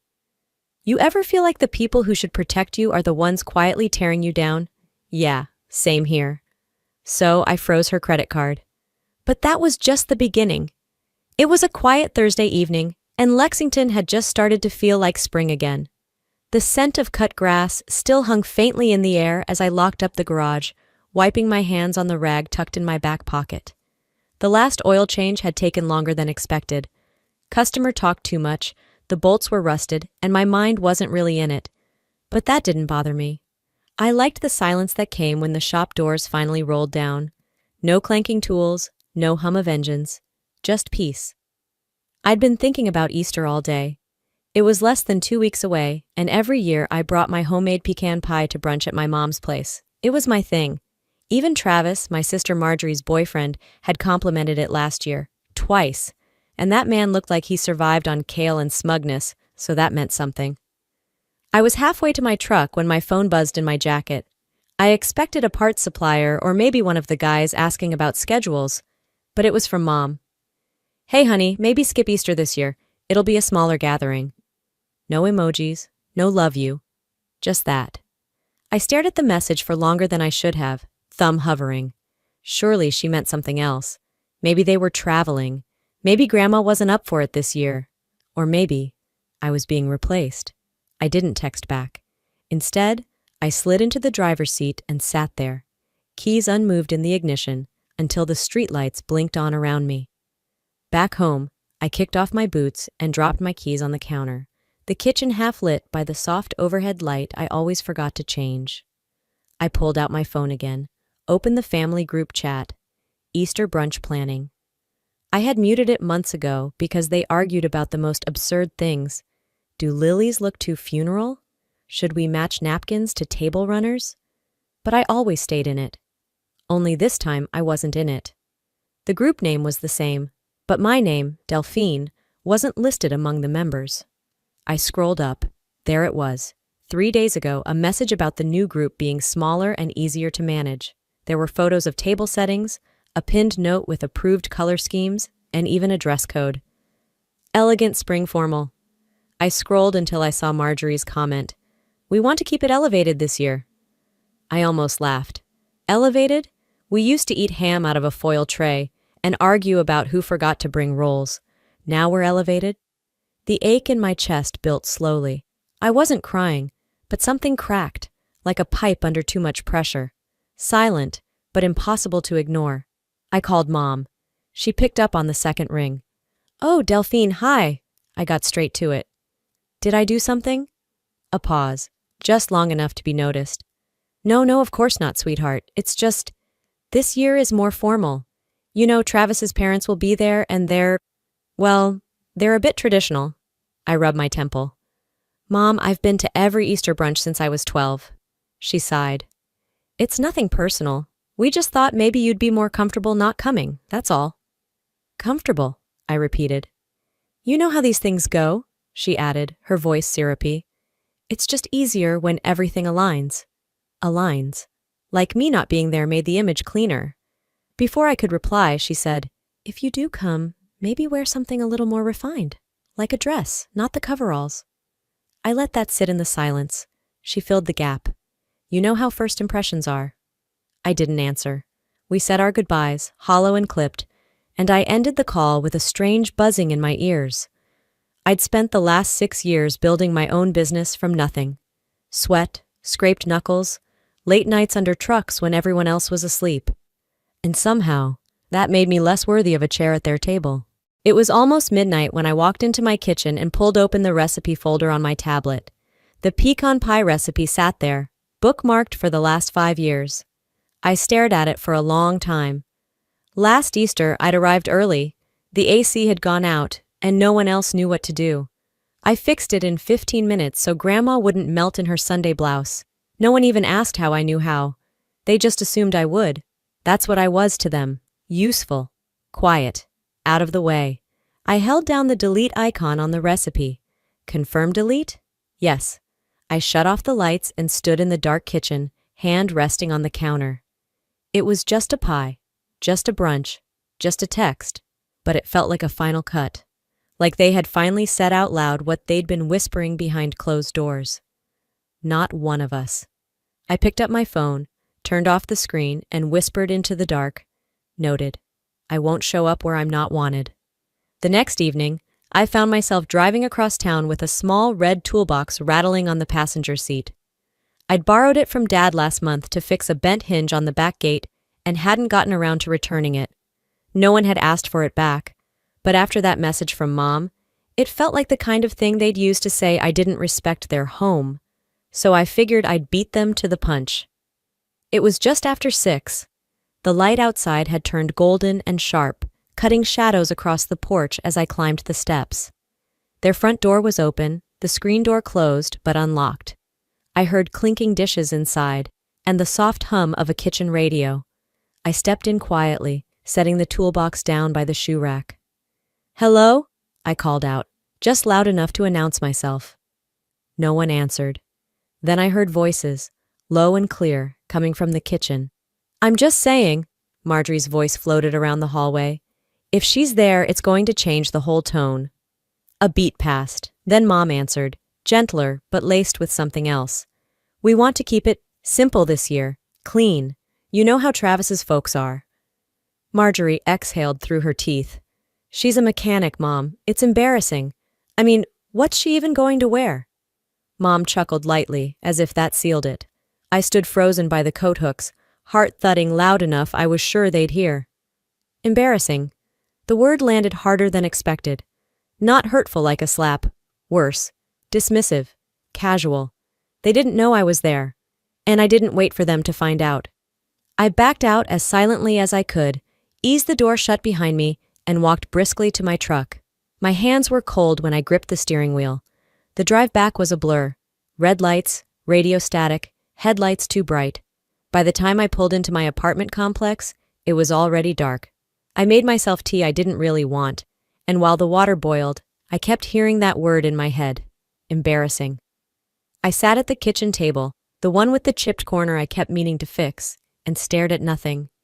It wasn't like I hadn't felt it before, that slow slide into the background whenever Marjorie had company, the awkward half-smiles when Travis talked about careers. But this? This wasn't subtle. This was deliberate. I thought back to last year, to her birthday dinner at the Italian place downtown. Travis had leaned over the candlelit table and asked, "So what do you do exactly, Delphine?" I'd opened my mouth to answer, but Marjorie jumped in. "Oh, she's into automotive stuff, kind of freelance. She's got a lot going on." I remember nodding, smiling even, like it didn't matter, like I hadn't just rebuilt a transmission that week and signed a lease on my second bay. I let her do that, blur me into something vague, palatable. That was on me. I finished my tea and opened Instagram, half out of habit.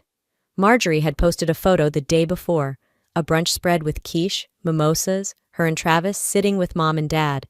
The caption read, "Always grateful for family." I wasn't in it. Not just physically, I wasn't tagged, mentioned, anything. Even Grandma's neighbor had commented, "Where's Delphine? Miss seeing her." No one replied. Scrolling down, I noticed older photos where I had been tagged were now just gone. The birthday dinner? The 4th of July cookout where I brought the giant flag cake. Christmas morning when I fixed the garbage disposal before brunch. Deleted, or maybe just hidden. It felt surgical, like being snipped out of a scrapbook page with those fancy scissors Marjorie used to collect. I stared at the screen until it blurred, then shut my phone off and stood. There was no reason to cry over this. Not really. No one died. No one yelled. This wasn't some dramatic betrayal. It was just slow, quiet erasure. Later that night, I pulled out my old leather-bound notebook from the drawer next to my bed. I hadn't written in it in months, maybe longer. The pages still smelled faintly like peppermint from an ancient lip balm I kept inside the front pocket. I started writing. Not poetry, not a rant, just facts. Words I couldn't say out loud. She thinks I'm embarrassing. They erase me one tag at a time. I used to be someone they thanked. Now I'm someone they tolerate. Barely. I flipped back a few pages. One entry, dated over a year ago, caught my eye. It was from the week Marjorie got accepted into grad school. "Thank you for everything. I couldn't do this without you." Her handwriting was looped and soft, scribbled on a post-it note she'd left in my glove box after I drove 6 hours to help her move. I ran my fingers over the ink until it smudged slightly. Then I closed the journal and whispered into the dark, "Yeah, apparently you can." I left the journal on my nightstand and stayed in bed longer than usual the next morning. It wasn't that I was tired, my body was used to long hours, but something in me felt still. The kind of stillness that settles in after you've stopped making excuses for people. By noon, I was at the shop. I didn't have customers booked that afternoon, just a couple of oil filters to reorder and some paperwork to catch up on. I brewed coffee, booted up my laptop, and sat down at my desk in the office that doubled as a storage closet. That's when I noticed the envelope. It had come with the morning mail and sat between a parts invoice and a tire catalog. Plain white. No return address beyond Lexington Higher Education Foundation. I tore it open with a screwdriver tip. "Dear Miss Calloway, we would like to formally thank you for your generous contribution to our 2023 Academic Merit Fund. Your support has helped students like Marjorie Calloway thrive in their continued educational pursuits. I stopped reading. Marjorie. I flipped the page over. There it was, her name, bolded in the announcement section. Recipient of the 2023 Honor Scholarship, sponsored by Miss Delphine Calloway. I blinked. My fingers tightened around the paper. I'd never filled out anything for that foundation, never made a public donation. I'd paid her tuition, sure, quietly, monthly. But this? They made it sound like I'd raised a banner, stood behind a podium, only I hadn't been there. And no one had told me this existed. I stood abruptly, the office chair scraping behind me. It didn't make sense, not at first. I thought maybe it was an administrative error. Someone had added my name by mistake. But deep down, I already knew. This wasn't random. Someone used my name, on purpose. Back in the fall, Marjorie had texted me, saying she needed a scan of my ID for a FAFSA emergency, something about verifying her independent status. I didn't think twice. I'd been helping her for years. I dug through my email archives and found it within seconds. There it was, in my sent folder. ID, signature, everything. Staring at that old email made my stomach twist. It was the kind of twist that comes when you realize you weren't just overlooked. You were used. I opened my laptop and started searching. If this scholarship existed, it had to be public somewhere. Sure enough, within minutes I found it. A press release from the university's donor banquet. The headline read, "Top donors honored for their support of student excellence." There was a slideshow embedded at the bottom. I clicked through, fast at first, then slower when I saw familiar faces. Slide 14 stopped me cold. There she was, my mother, standing at a podium accepting a plaque. The caption beneath it, Mrs. Nadine Calloway, accepting on behalf of the Calloway family in honor of their daughter's scholarship gift. Not my name, not my gift, just the family. The bile that rose in my throat wasn't rage, not yet. It was disbelief. I'd funded my sister's education for nearly 3 years. Quietly, consistently. I'd done it to give her a shot she couldn't afford herself. And now they had the nerve to polish it up and pass it off as some noble family effort? I sat down hard, staring at the screen. Then I clicked on the event video. Mom was smiling wide, wearing the blue blazer she only pulled out for weddings and court dates. She said things like, "We believe in supporting our youth," and "We always knew Marjorie was meant for more." I didn't exist in that speech. Not even a passing mention. I leaned back in my chair and stared at the ceiling. This wasn't about money anymore. This was erasure. First from Easter, then the group chat, then the family photos, now from my own act of generosity. They weren't just pushing me out of the picture. They were cropping me out of the story entirely. Back at my desk, I pulled open my banking app. I'd kept the tuition payments on autopilot for so long, I barely noticed them leave my account anymore. Tuition, books, housing. I tapped over to recurring transfers. There it was, scheduled for the 5th of each month. Next payment, $2,250. I stared at it for a long time. One tap could freeze the whole thing. No warning, no explanation. Just like they'd done to me. I didn't hit cancel, not yet. But I hovered. My thumb was steady, and for the first time in weeks, so was my heart. That night, I left the banking app open on my screen, the cursor still hovering over the cancel button. I didn't click it. Not yet. But something had shifted. The kind of shift you don't always recognize until it catches up with you days later, like a slow crack in a windshield finally spreading all the way across. The next morning, I ran out of brake fluid in the garage. I'd placed a wholesale order last week, so I swung by the local supplier to grab it. I keep a company credit card for shop expenses. Basic stuff. Parts, fluids, inspection tools. Nothing fancy. I slid it across the counter like I always did. The guy behind the counter swiped it, frowned, swiped again. Then he looked up at me, awkward. "Sorry, Del. It's not going through." I blinked. "That can't be right. Try it again." He did. Still nothing. I paid in cash, grabbed my receipt, and walked out with the box in hand, heartbeat picking up with every step. Something was wrong. Really wrong. Back at the shop, I logged into my personal credit portal. I didn't even finish my coffee before the screen loaded and I saw it. Outstanding balance. $3,814.27 new card issued under my name. Charges over the last 2 months. Flights. Sephora. Wine bars in Louisville. I hadn't flown anywhere in over a year. I hadn't bought perfume since Christmas. I couldn't remember the last time I sipped wine that didn't come from a twist cap. I pulled up the detailed statement. One charge was a stay at a boutique hotel downtown. The same weekend I had a transmission replacement emergency in the shop. Another was a purchase from an upscale salon. Hair extensions, lashes, a color job. The shipping address linked to the card? Travis's apartment, not mine. And just like that, the pattern came into full view. Marjorie didn't just lean on me for tuition. She was living off me. She had quietly stepped into my financial shoes, one purchase, one lie, one forged form at a time. I sat there in the dim light of my office, the door half shut, the quiet humming of the garage's air compressor somewhere behind me. I stared at the numbers, the dates, the receipts, feeling something between fury and humiliation start to rise. I hadn't even noticed. I opened another browser tab and searched for small business credit scores. Then I clicked into mine. It had dropped 72 points since February.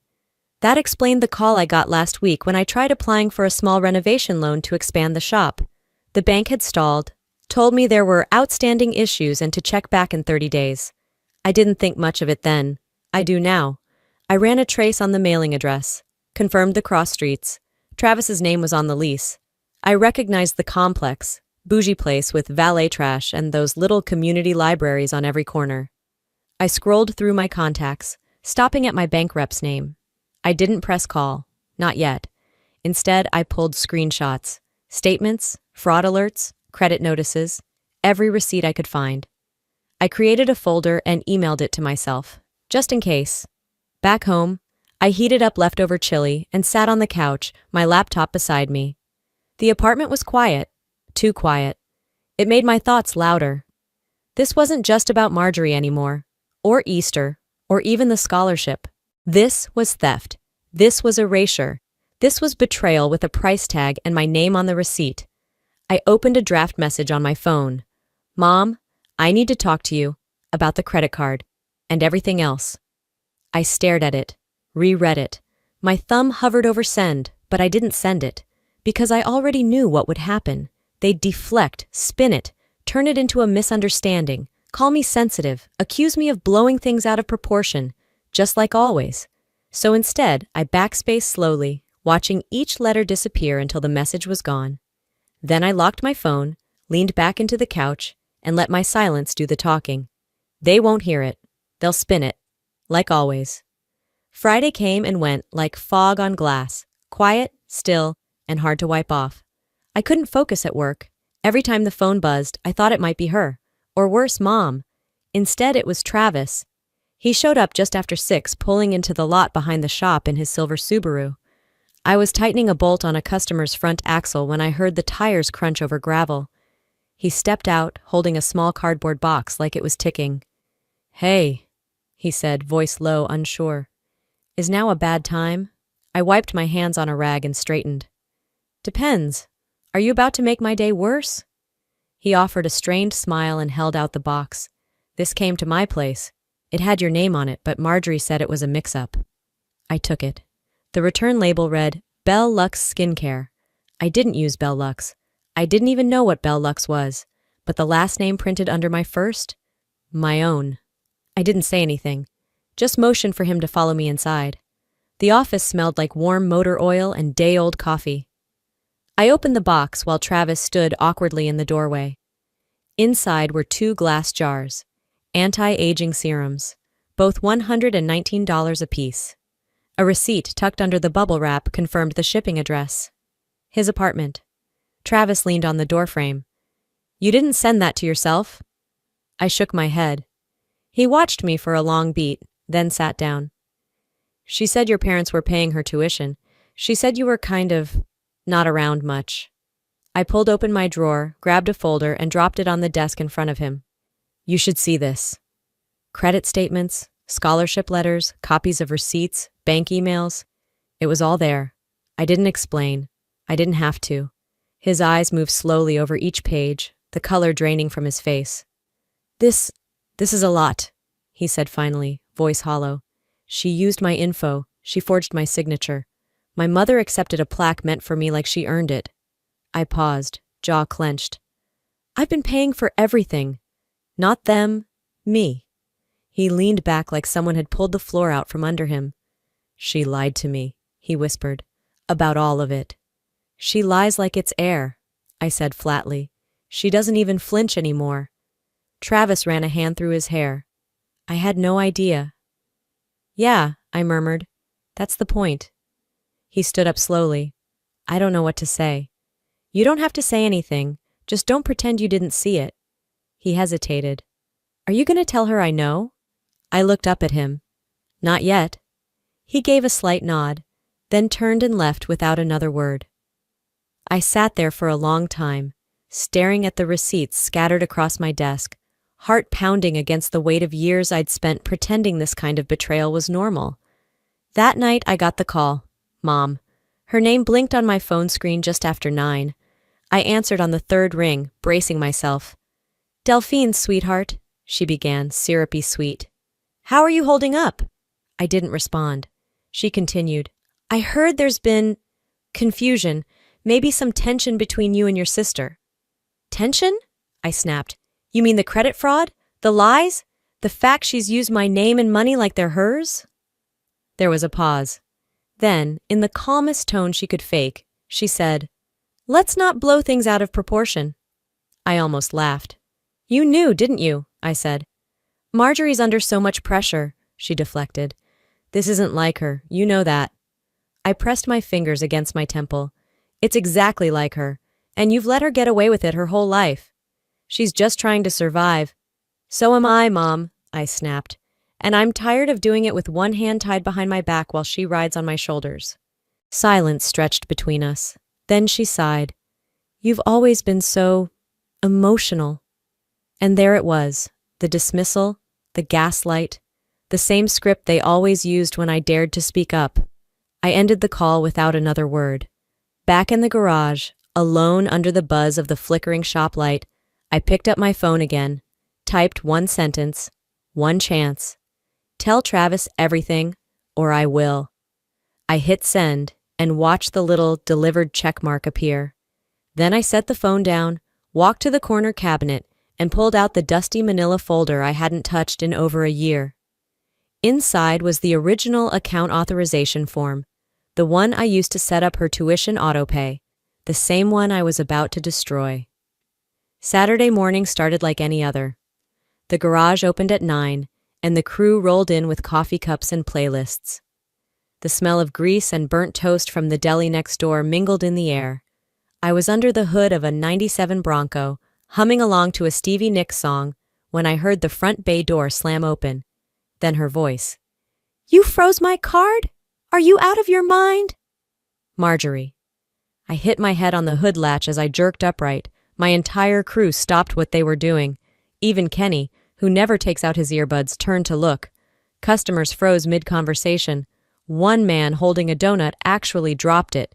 She stomped into the center of the shop in heels too tall for asphalt and rage too loud for reason. Her face was red, eyes glossy, hair pulled into one of those buns that screamed chaos. "You think you're clever?" she spat. "Travis knows. Mom's furious. You humiliated me." I glanced at Luis, my junior tech, who was already pulling out his phone, not subtly. "Do you want to do this here?" I asked, wiping my hands on a rag, keeping my voice low. "You already did this here," she shrieked. "I got declined trying to check into a hotel this morning, like some broke con artist. Do you have any idea what that felt like?" "Probably a lot like what it felt like getting denied a car loan for a business expansion," I said, "because someone ran up charges under my name and trashed my credit." She blinked. Then she tried to recover. "It wasn't like that." I stepped forward. "No? What was it like, Marjorie? Fraud adjacent? Accidentally stealing? I gave you years of my money, my trust, my silence. You wore it like perfume." Someone in the back whispered, "Sheesh." Marjorie glanced around, saw phones up, eyes on her. Her voice lowered, but her venom stayed. "You've always hated that I have more." That made me laugh. "You have more what? More shame? More audacity? You stole from me, lied to everyone, And you expected me to keep funding your life like some invisible bank account with no PIN number and no limits. She shook her head. You're just bitter. You never got out of this dump. I raised my voice clear and steady. No, Marjorie. I built this dump. With busted knuckles and long nights and no help from you, you don't get to walk in here and spit on it. The silence after that was thick. Finally, Louise spoke. I got the whole thing. I nodded once. Good. Marjorie's mouth opened, then shut. She turned and stormed out, slamming the door behind her so hard the glass rattled. 10 minutes later, Travis showed up. He looked tired, like someone who hadn't slept or shaved in 2 days. He walked past the front desk holding an envelope, folded and crumpled like it had been stuffed in a pocket for hours. He handed it to me without a word. I opened it. A letter, creased, stained, torn in one corner. The university scholarship letter, addressed to me. My name, my donation, my thanks. He finally spoke. I found it in her trash. I looked at him. She didn't even shred it? She didn't even read it, he replied. I asked her about it. She said, it was just some donor thing Delphine got weird about. I nodded, pressing my lips together. She didn't even try to lie well, he added, eyes dull. I set the letter down. Thank you for bringing it. He paused. You were right. Too late now, I said, not unkindly. Just final. That night, I didn't pour a drink. I didn't cry. I didn't call anyone to vent. I sat at my desk in my apartment, flipped open my laptop, and logged into the university payment portal. The tuition autopay still sat there like a ticking bomb, waiting to go off again in 4 days. I clicked Edit, then Delete Payment Method. A red warning popped up. This action is irreversible. Are you sure? I didn't blink. Yes, I clicked it. And for the first time in years, I exhaled. Long, full, and clean. It felt like breathing real air after months of being underwater. The silence after I clicked yes didn't feel empty. It felt earned. Clean. Like the absence of something rotting. The next morning, I woke up before sunrise, opened the windows, and let the air in. It was crisp with spring, and for the first time in what felt like months, I made coffee without checking my bank account or bracing for another betrayal. But peace never lasts long when you're dealing with people who only know control through chaos. 3 days later, I found a letter in my mailbox. Real paper, blue ink, careful cursive that I recognized instantly. Nadine's handwriting. My mother still believed in the power of pen over text, especially when she wanted to seem warm. Honest. Delphine, families argue. We fight. We forgive. It's what we do. Come by next Sunday. I'll make that lemon tart you love. Let's talk like grown-ups. There was even a little heart drawn at the end of her name. If I hadn't lived 34 years in that woman's orbit, I might have melted at the sugar. Instead, I folded the note neatly and slid it into the drawer with the expired coupons and half-dead pens. Later that afternoon, I stopped at Sweet Hollow Cafe to grab a sandwich. A woman in a pastel cardigan smiled at me from the line. Mrs. Palmer. She lived 2 doors down and had given out cinnamon cookies last Christmas. Oh, honey, she said, reaching to pat my arm. I'm so sorry to hear what happened with Marjorie. I froze mid-reach for the napkins. Sorry to hear what? She tilted her head with that sympathetic frown, Southern women perfect by age 50. About how things fell apart between you two. Nadine told me it's been rough. She said you've been struggling, a little jealous, lashing out. I blinked. She said you cut off Marjorie's school funds over some personal grudge, that you're under stress. But don't worry, she whispered like she was sharing a family secret. We all go through hard seasons. I told her you just need grace. It hit me like a slap made of honey. I smiled tight. Thanks, Mrs. Palmer. Then I turned, walked out of the cafe without my sandwich, and sat in my truck until my hands stopped shaking. She'd done it. Nadine had pulled her favorite move, wrapped cruelty in concern, coded shame in sympathy, and served it to the neighbors before I could even finish catching my breath. She wanted to play the wounded matriarch, paint me as unstable, bitter, the broken sibling who couldn't handle her sister's success. They never wanted the truth, just a better narrative. Later that night, I sat at the table flipping through old photos on my phone, and one stopped me. A shot from the scholarship banquet 2 years ago, the one I didn't attend. I hadn't known I was even supposed to be there. But there she was, Nadine, dressed in pearls, holding a plaque, beaming like she'd earned it herself. The caption on the university's Facebook page read, "Mrs. Calloway, attending in honor of the family donor." Not a donor, not even the daughter who donated. The family, no mention of me. I set the phone down and laughed, dry and hollow. She never wanted a daughter who rebuilt carburetors and smelled like engine oil. She wanted a daughter who fit into pearls and posed for plaques. So I wrote, not to her, not to Marjorie. I opened my social media account and drafted a post. No names, no drama, just a photo of the scholarship letter and a single sentence. When you're erased by your own, write your name back in ink. I hit post. At first silence, then slow likes, a few comments, one from a former classmate. "I always knew you were the backbone." Another from a neighbor. "About damn time." The rest was quiet, but not the kind that felt lonely. It felt still. I powered off my phone, walked to the kitchen, and poured myself a glass of water.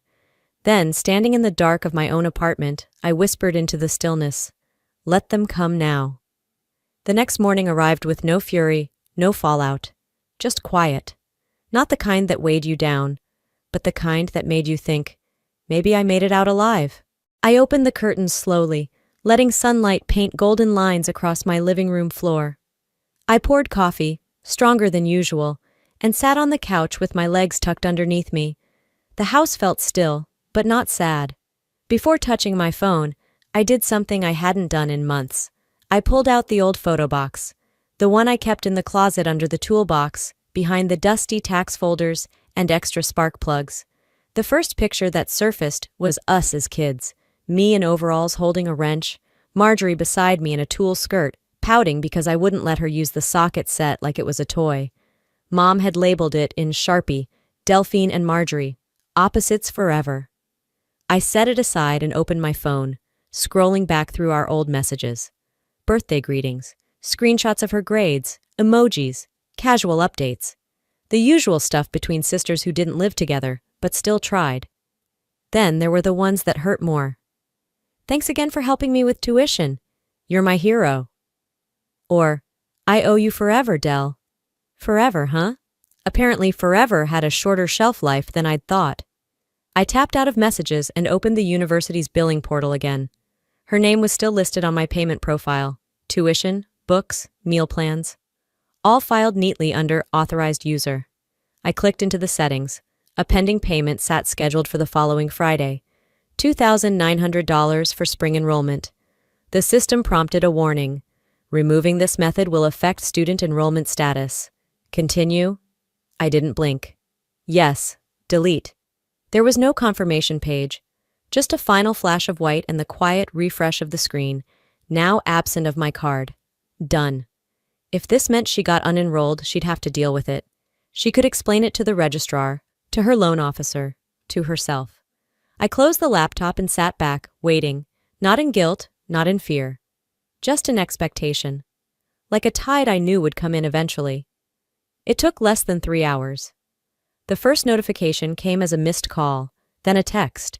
"Marjorie, did you cancel the payment?" "Marjorie, are you serious right now?" "Marjorie, I'm going to lose everything. You don't get to do this." I didn't answer. Then came an email. Her subject line was all caps. "You're ruining my life." I didn't open it. Then a voicemail from Nadine. "Delphine?" she began in that voice she saved for obituaries and bank managers. "I just spoke to Marjorie. What you've done, it's not just cruel, it's vindictive. You're hurting your sister's future out of some childish resentment." I waited until the message ended before calling her back. She picked up on the second ring, her breath tight like she was expecting a storm. "You're ruining her life," she repeated. "No," I said calmly. "She did that herself." Click. Later that afternoon, I found out through Travis, he left a note in her handwriting on my windshield, that he had moved out. Just packed his stuff, dropped her key on the counter, and drove to Cincinnati to stay with his cousin. The note read, "You tried to tell me, I should have listened. I'm sorry. I folded it once and slipped it into my glove box. That evening, the sun dipped slow behind the trees, casting long shadows across my balcony. I sat outside with a glass of ginger ale, watching the clouds shift. My phone, usually a grenade of notifications, sat face down and still. It shouldn't feel this good to finally be done, I whispered, but it did, and I let it. Easter morning came soft and slow, like a breath I didn't have to hold anymore. The streets were quiet except for the distant bell of St. Luke's ringing out across the rooftops. Most homes in Lexington were already bustling with family noise, ham in the oven, dresses zipped, bow ties crooked. But my shop was still. No scent of cinnamon rolls, no floral centerpieces, just motor oil, faint gasoline, and a silence I had grown to crave. I unlocked the side door to the garage out of habit more than need. The place was closed, but I wanted the comfort of routine. Coffee brewed in the corner, the hum of the fluorescent lights overhead, the rhythmic clink of tools as I tidied the bench. The quiet wasn't empty. It was mine. I sat on the rolling stool by Bay 3, sipping from my chipped mug, and watched a lone leaf float across the concrete floor. No one was texting. No one was demanding. No one was expecting me to smile through it. For once, there was no invitation to be excluded from. And weirdly, that was its own kind of freedom. Later that afternoon, as the sun lifted higher and warmth touched the shop's steel beams, my inbox pinged. An email from the university. Sponsor information updated. No current payer on file for Marjorie Calloway. Attached was a notification that tuition was now overdue. No automatic extension. No deferment filed. I barely had time to close it before another one came in. A fraud alert from the bank. An attempt had been made to charge a flight to my canceled card. The decline had already been issued. But the attempt was there. A final pull at a cord I had already cut. She still hadn't realized it wasn't hers anymore. Travis, I heard from the grapevine, had packed Marjorie's remaining boxes and dropped them on Mom's porch with no note. No warning. Just walked away like someone finally freeing themselves from the gravity of someone else's orbit. That night, my phone buzzed again. A long message from Nadine. We're still your family. Don't let one mistake ruin everything. You've always been strong. Don't become bitter. I stared at it a long while, then typed, one mistake didn't ruin everything. 100 silences did. I hit send. That was it. No punctuation, no apology, just truth. The next morning, Inez showed up. No text ahead, no dramatic knock. She stood in my doorway holding 2 coffees and a paper bag of warm biscuits. Didn't feel like letting you spend Easter weekend alone, she said simply. We sat on my back steps, watching the neighborhood cats dart between fences. How you holding up?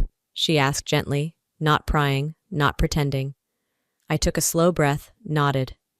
Better than I ever thought I could. She smiled and passed me the cinnamon biscuit. You've always been the one who fixed what was broken. This time I didn't correct her. 3 weeks passed. Spring rolled in for real. The dogwoods bloomed outside the shop windows, and we had to open the bays early each morning just to let the air move. The garage was busier than ever. I hired a second tech, Lisa, sharp with diagnostics and quicker than most guys I'd trained. We knocked out jobs in half the time, and customers started showing up just to ask if the lady who fixed their brakes was available again. On a Tuesday morning, a little girl, maybe 6, came in with her mom for an oil change. She handed me a folded piece of notebook paper with a crayon drawing on the front. A lopsided car sat on top of a castle, and underneath it read, Miss Delphine's Car Castle. I laughed, really laughed. Then I pinned it to the corkboard in my office, right beside the folded scholarship letter. The one with my name that had almost been erased. Not anymore. The ink had dried, and it was staying. And this time, the name on the plaque is mine. Just mine. Healing doesn't always look like a big turning point. It doesn't always arrive with a breakdown or breakthrough. Sometimes healing just shows up. Quietly. It can look like a full night of sleep after weeks of anxiety. It can sound like your own breath when you finally stop holding it in. It can feel like peace, not because something dramatic happened, but because you've stopped waiting for someone else's permission to let go. I used to think loyalty meant staying silent. I believed that being a good daughter, a good sister, a good friend meant not rocking the boat, even if that boat was sinking. I thought love meant shrinking myself to make room for other people's comfort, even if it made me disappear. But here's the truth. I've come to learn the hard way. Silence isn't love. Silence is the soil where resentment grows. It's where truth gets buried, and pain gets passed down like an heirloom. When you finally speak up, when you finally say enough, you risk losing people. You risk being called selfish, dramatic, difficult. You might hear that you've changed, as if that's a bad thing. But here's what they won't tell you. In losing them, you find you. The version of you that doesn't shrink, doesn't hide, and doesn't apologize for needing honesty and respect. So if you're watching this, and you've ever felt dismissed, overlooked, or used by the people you thought would always have your back, hear me when I say this. You are not broken. You are not too much. And you do not owe anyone your silence in exchange for love. Choosing yourself isn't betrayal. It isn't selfish. It's how you stay whole. It's how you survive. And now I want to hear from you. Have you ever had to set a boundary with someone you love? Do you think love, especially in families, should come without conditions? Or do you believe that love and accountability go hand in hand? Drop your thoughts in the comments. Let's talk about it. And if this message hit home, if it made you feel a little less alone or reminded you of your strength, drop a 1 or tell me what city you're in. I read every comment. Seriously. And if you want more conversations like this, real talk for real people living through real things, go ahead and hit subscribe. There's more to come, and I'd love for you to be part of it.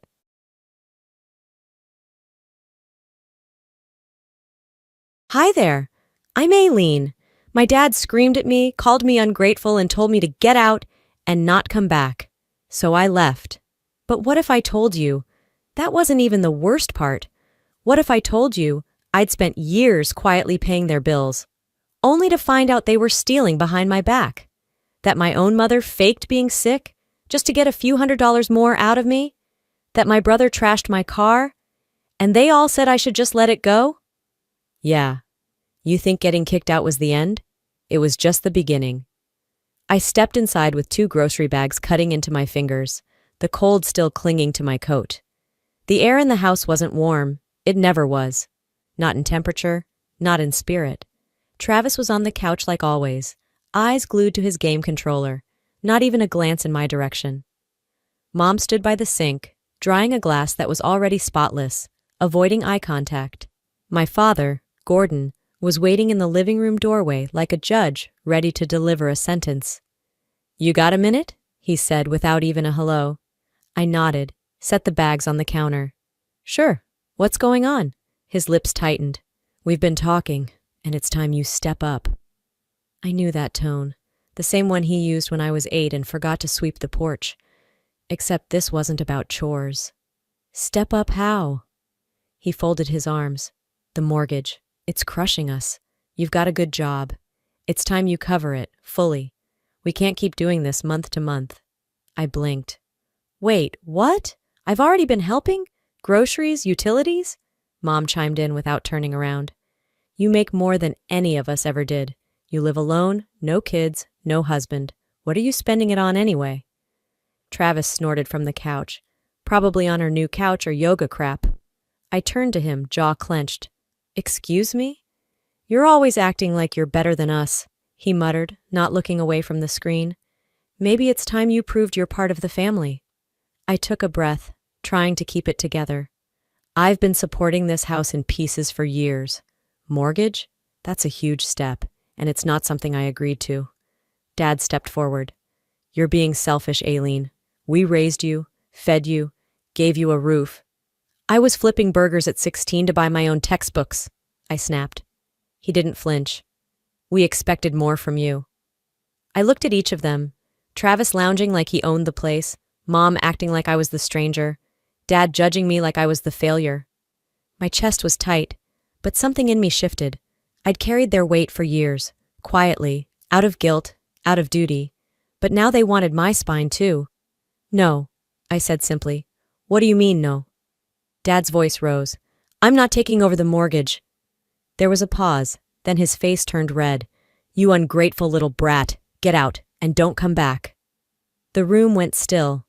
I looked at him, then at Mom, her face unreadable, and Travis, still pretending I didn't exist. I didn't cry, I didn't yell. I just grabbed my bag, turned, and walked out. The front door closed behind me like a judge's gavel. Cold air hit my face, but I welcomed it. He said I wasn't welcome anymore, but in that moment, I realized I'd never truly been. By the time I got back to my apartment, the sky had turned an ugly slate. I didn't turn on the lights, I didn't take off my coat. I just sank into the couch and stared at nothing while the silence settled thick around me. The grocery bags were still in the car. I couldn't care less. Let the milk spoil. Let the eggs freeze. I wasn't crying. I hadn't since my 20s. The ache didn't come out in tears. It sat in my jaw, in my fists, in the throbbing vein at my temple. My father's words kept replaying like a broken voicemail. Ungrateful. Don't come back. Ungrateful. The word gnawed at something deep inside me. For years I paid the light bills when they couldn't. Covered the heating bill one winter when the furnace went out. Paid for Travis's rent after he got evicted. Not once, but twice. Never a thank you. Just silence. Or worse, expectation.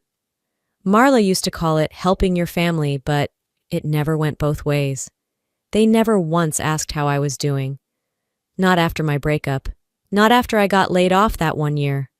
All they cared about was what I could provide. Like the time the mortgage hit 3 months behind. I paid it, quietly, so they wouldn't lose the house. No fanfare. No recognition. I wasn't doing it for praise, but I didn't expect to be treated like a burden either. And then there was that day in 2021. I'd refused to lie on a reference for Travis. He was applying for a management job he had no business landing. That same night, Gordon followed me into the garage. He stood there, arms crossed, said, "If you can't back up your brother, don't expect a piece of this house when I die." It wasn't even subtle. "You mean the house I've been helping you keep?" I asked. He didn't blink. Family loyalty isn't transactional. I remember choking on that. Loyalty? I'd been breaking my back to keep them afloat, and he was standing there like a king, threatening to erase me over one honest decision. I didn't speak for 2 weeks after that. Not out of fear, out of exhaustion. Tonight, as I sat in the dark, that memory came roaring back. The cold words, the shrug of entitlement. He threatened to cut me off, but all I ever wanted was to cut free. I didn't sleep much after that night. The next few days passed in a strange sort of haze. Work, coffee, a few half-eaten meals. My phone stayed silent, like everyone in that house had collectively agreed I no longer existed. That part was fine. I preferred the quiet over fake apologies. It was Wednesday morning when I noticed the alert from my banking app. Auto payment failed. I frowned. It was for the monthly transfer I used to send to my dad's account, the one labeled mortgage support. I had paused it after getting kicked out, but something about seeing the notification stirred something in me. I sat at my desk, half distracted from my spreadsheets, and opened the folder where I used to keep all the payment confirmations. The dates lined up, amounts steady. I had done my part, every single month. On my lunch break, I stepped outside and found a quiet bench in the office courtyard. I tapped in the number to the mortgage provider. Just curiosity, I told myself, just to confirm it was still being covered without me. A woman named Tanya picked up, polite and scripted. I gave her the address, said I used to help make payments. She pulled up the record. There was a pause. "I'm seeing multiple missed payments," she said gently. "Looks like the account has been delinquent for nearly 8 months. 8 months. I blinked. "I'm sorry, that can't be right. I sent money every month, thousands, directly to my father." She cleared her throat. "We've received partial amounts a couple of times, but nothing consistent. And not under your name." I didn't respond. My hands felt cold, even in the sunlight. I stared ahead at nothing, hearing the buzzing in my ears grow louder. They hadn't paid. Not with the money I sent, not once. They lied. They looked me in the face every Sunday, complained about bills, begged for help, and never said a word about being months behind. They took what I gave and used it for... what? I didn't even want to guess. I hung up. Back in the office stairwell, I stared at the wall for a long time. Everything they'd said, about helping the family, about doing my part, it was never about keeping the lights on or saving the house. They didn't just take my money, they gambled with my trust. Now it's my turn. That night I couldn't stop pacing. The apartment lights were off, but the glow from the street lamps outside painted long shadows across the floor. I needed quiet, stillness, but none of it came. Then my phone buzzed. Mom, 2 missed calls. I stared at the screen until it dimmed. She hadn't called since the night Dad screamed at me to leave. Now suddenly she remembered I existed? I didn't call back, didn't even open the voicemail. But that name, glowing on the screen, pulled me back to something I thought I'd buried. It was last fall, October, I think. I was at the office scrambling to finish a project when my phone rang. Marla's voice trembled on the other end. I collapsed, she whispered. I was alone in the bathroom for hours. I couldn't move. I'm scared, honey. I dropped everything, cleared my afternoon meetings, booked the earliest train back to Medford, sat the whole ride with my chest in knots, imagining her unconscious on the tile, cold and helpless. I reached the house, breathless, heart pounding. She was in the living room, on the couch, eating crackers and watching game shows. Her face lit up like I'd just brought her a birthday cake. Oh, honey, you got here fast. I'm feeling a little better now. Can we talk about that loan I mentioned? I didn't even sit down. My body just locked. You told me you collapsed, I said. She waved her hand. I did, for a little bit, but I just needed you to come. You've been so distant. That night, I wrote her a check. I didn't speak much, just handed it over and left. I hated myself for not screaming. Back in my kitchen now, I leaned against the counter and stared at my phone again. This wasn't forgetfulness.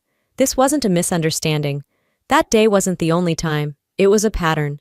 Lies wrapped in love. Guilt wearing a mother's perfume. I opened the missed call log and deleted it without listening. That was the last time I came running, I said aloud to no one. The next time they cried wolf, they'd find no one waiting at the door. The next morning, I was halfway down the stairs of my building, keys in hand, when I saw it. My car sat under a dusting of pollen and early spring chill, but it was the deep, jagged scratch slicing across the driver's door that stopped me cold. One side mirror hung limp, cracked in two like it had been kicked. The vandal didn't even try to hide it. It was personal, precise. Only a handful of people knew where I lived now, and I could count on one hand the ones who would want to send a message.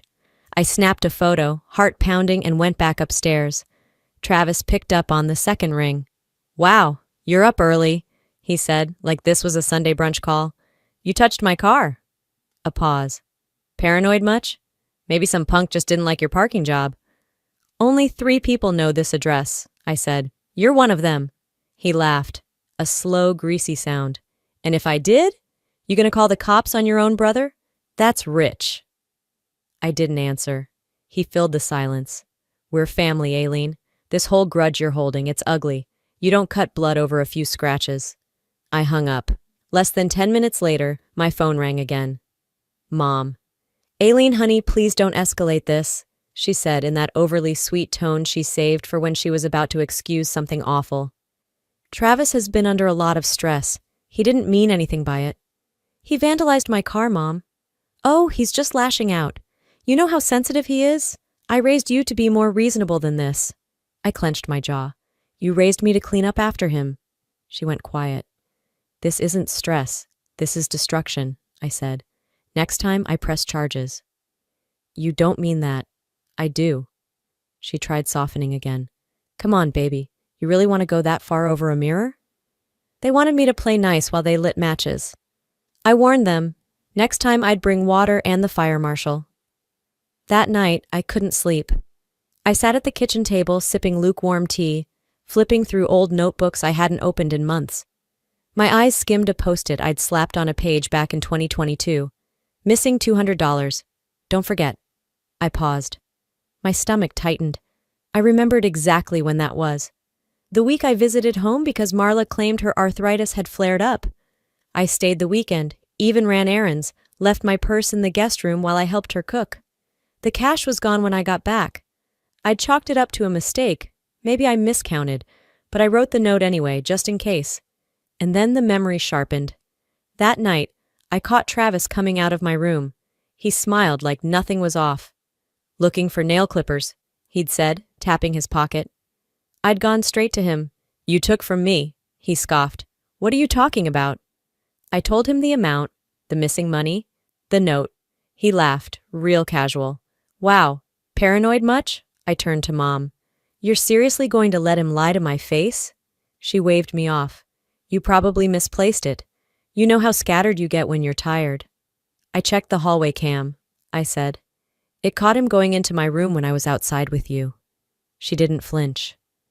"Maybe he needed it for something important. He's been having a hard time."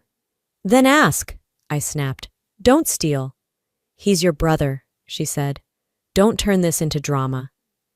I left early the next morning, didn't say goodbye. Now at my kitchen table, I opened my banking app and started changing every password. Set 2-factor codes, removed all linked accounts. They stole from me once, lied to my face, and got away with it. Not anymore. They could steal from me once. But now, every boundary I draw comes with consequences. By the time the next weekend rolled around, my resolve had crystallized into something sharper, cold, precise. So when Judith, the neighbor in Unit 3B, knocked on my door with an invitation to the HOA's monthly mixer, I didn't think much of it. "Come by," she said. "Light snacks, a few announcements, nothing heavy." I figured small talk and cheap wine might distract me. What I didn't expect was to walk into the community clubhouse and see my father standing at the front of the room, flipping through stapled papers like he was about to deliver a sermon. I froze mid-step. He didn't see me yet. Marla sat beside him, pretending to be modest with her eyes downcast and a faux shy smile. Travis leaned against the back wall, arms crossed, face unreadable. I thought about walking out, but Judith had already waved me in, smiling like she was proud to have dragged me there, so I stayed. The meeting opened with routine announcements, parking rules, landscaping updates. I stood near the back, arms folded, but then the mic passed to Gordon and everything changed.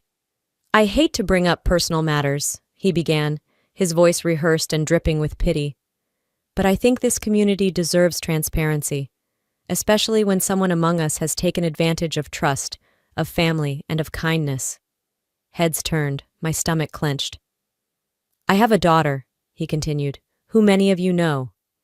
She's decided that family obligations don't matter anymore, that leaving her ill mother and struggling brother behind is justified if it helps her keep her hands clean. Some even say she took money meant for her brother's treatment, and never looked back." Gasps, whispers. My face burned, but I didn't flinch. Marla pressed a tissue to her nose like she was trying not to cry.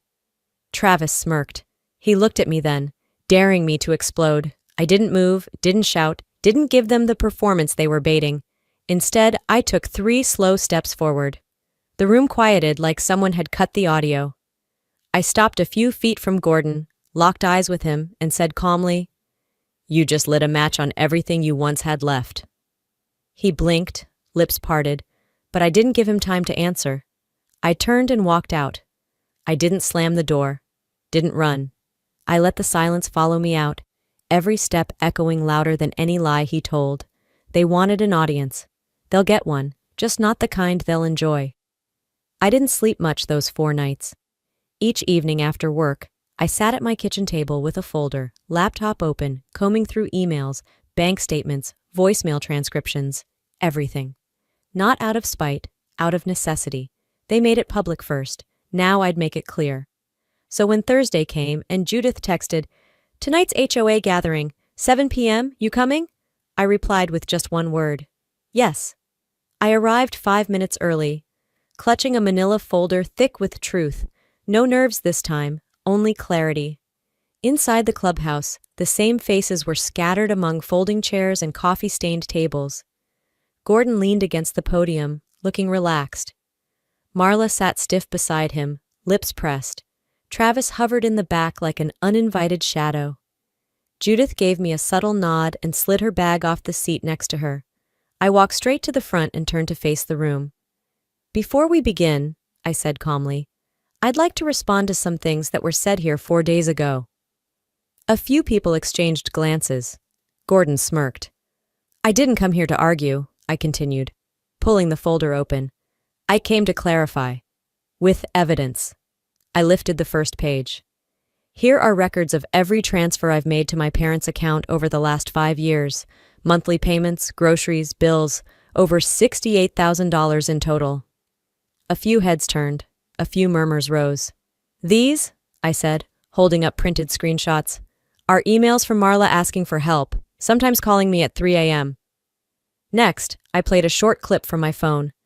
Travis's voice, unmistakable, laughing. "Yeah, I borrowed a little. What, you gonna call the cops on your own brother?" I let the silence settle before the final blow. "This is a mortgage delinquency notice," I said, holding it up. 8 months overdue, even though I sent money every single month.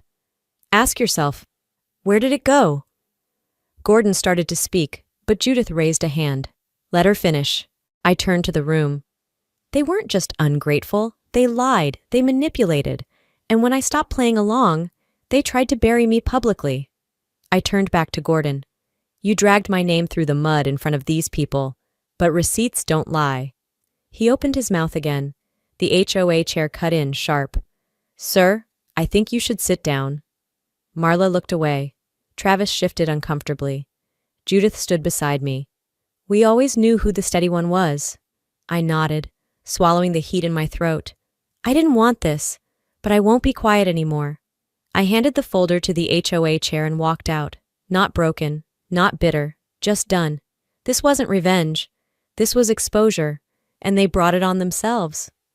The clubhouse door clicked shut behind me, and for the first time in months, I didn't feel like I had to look over my shoulder.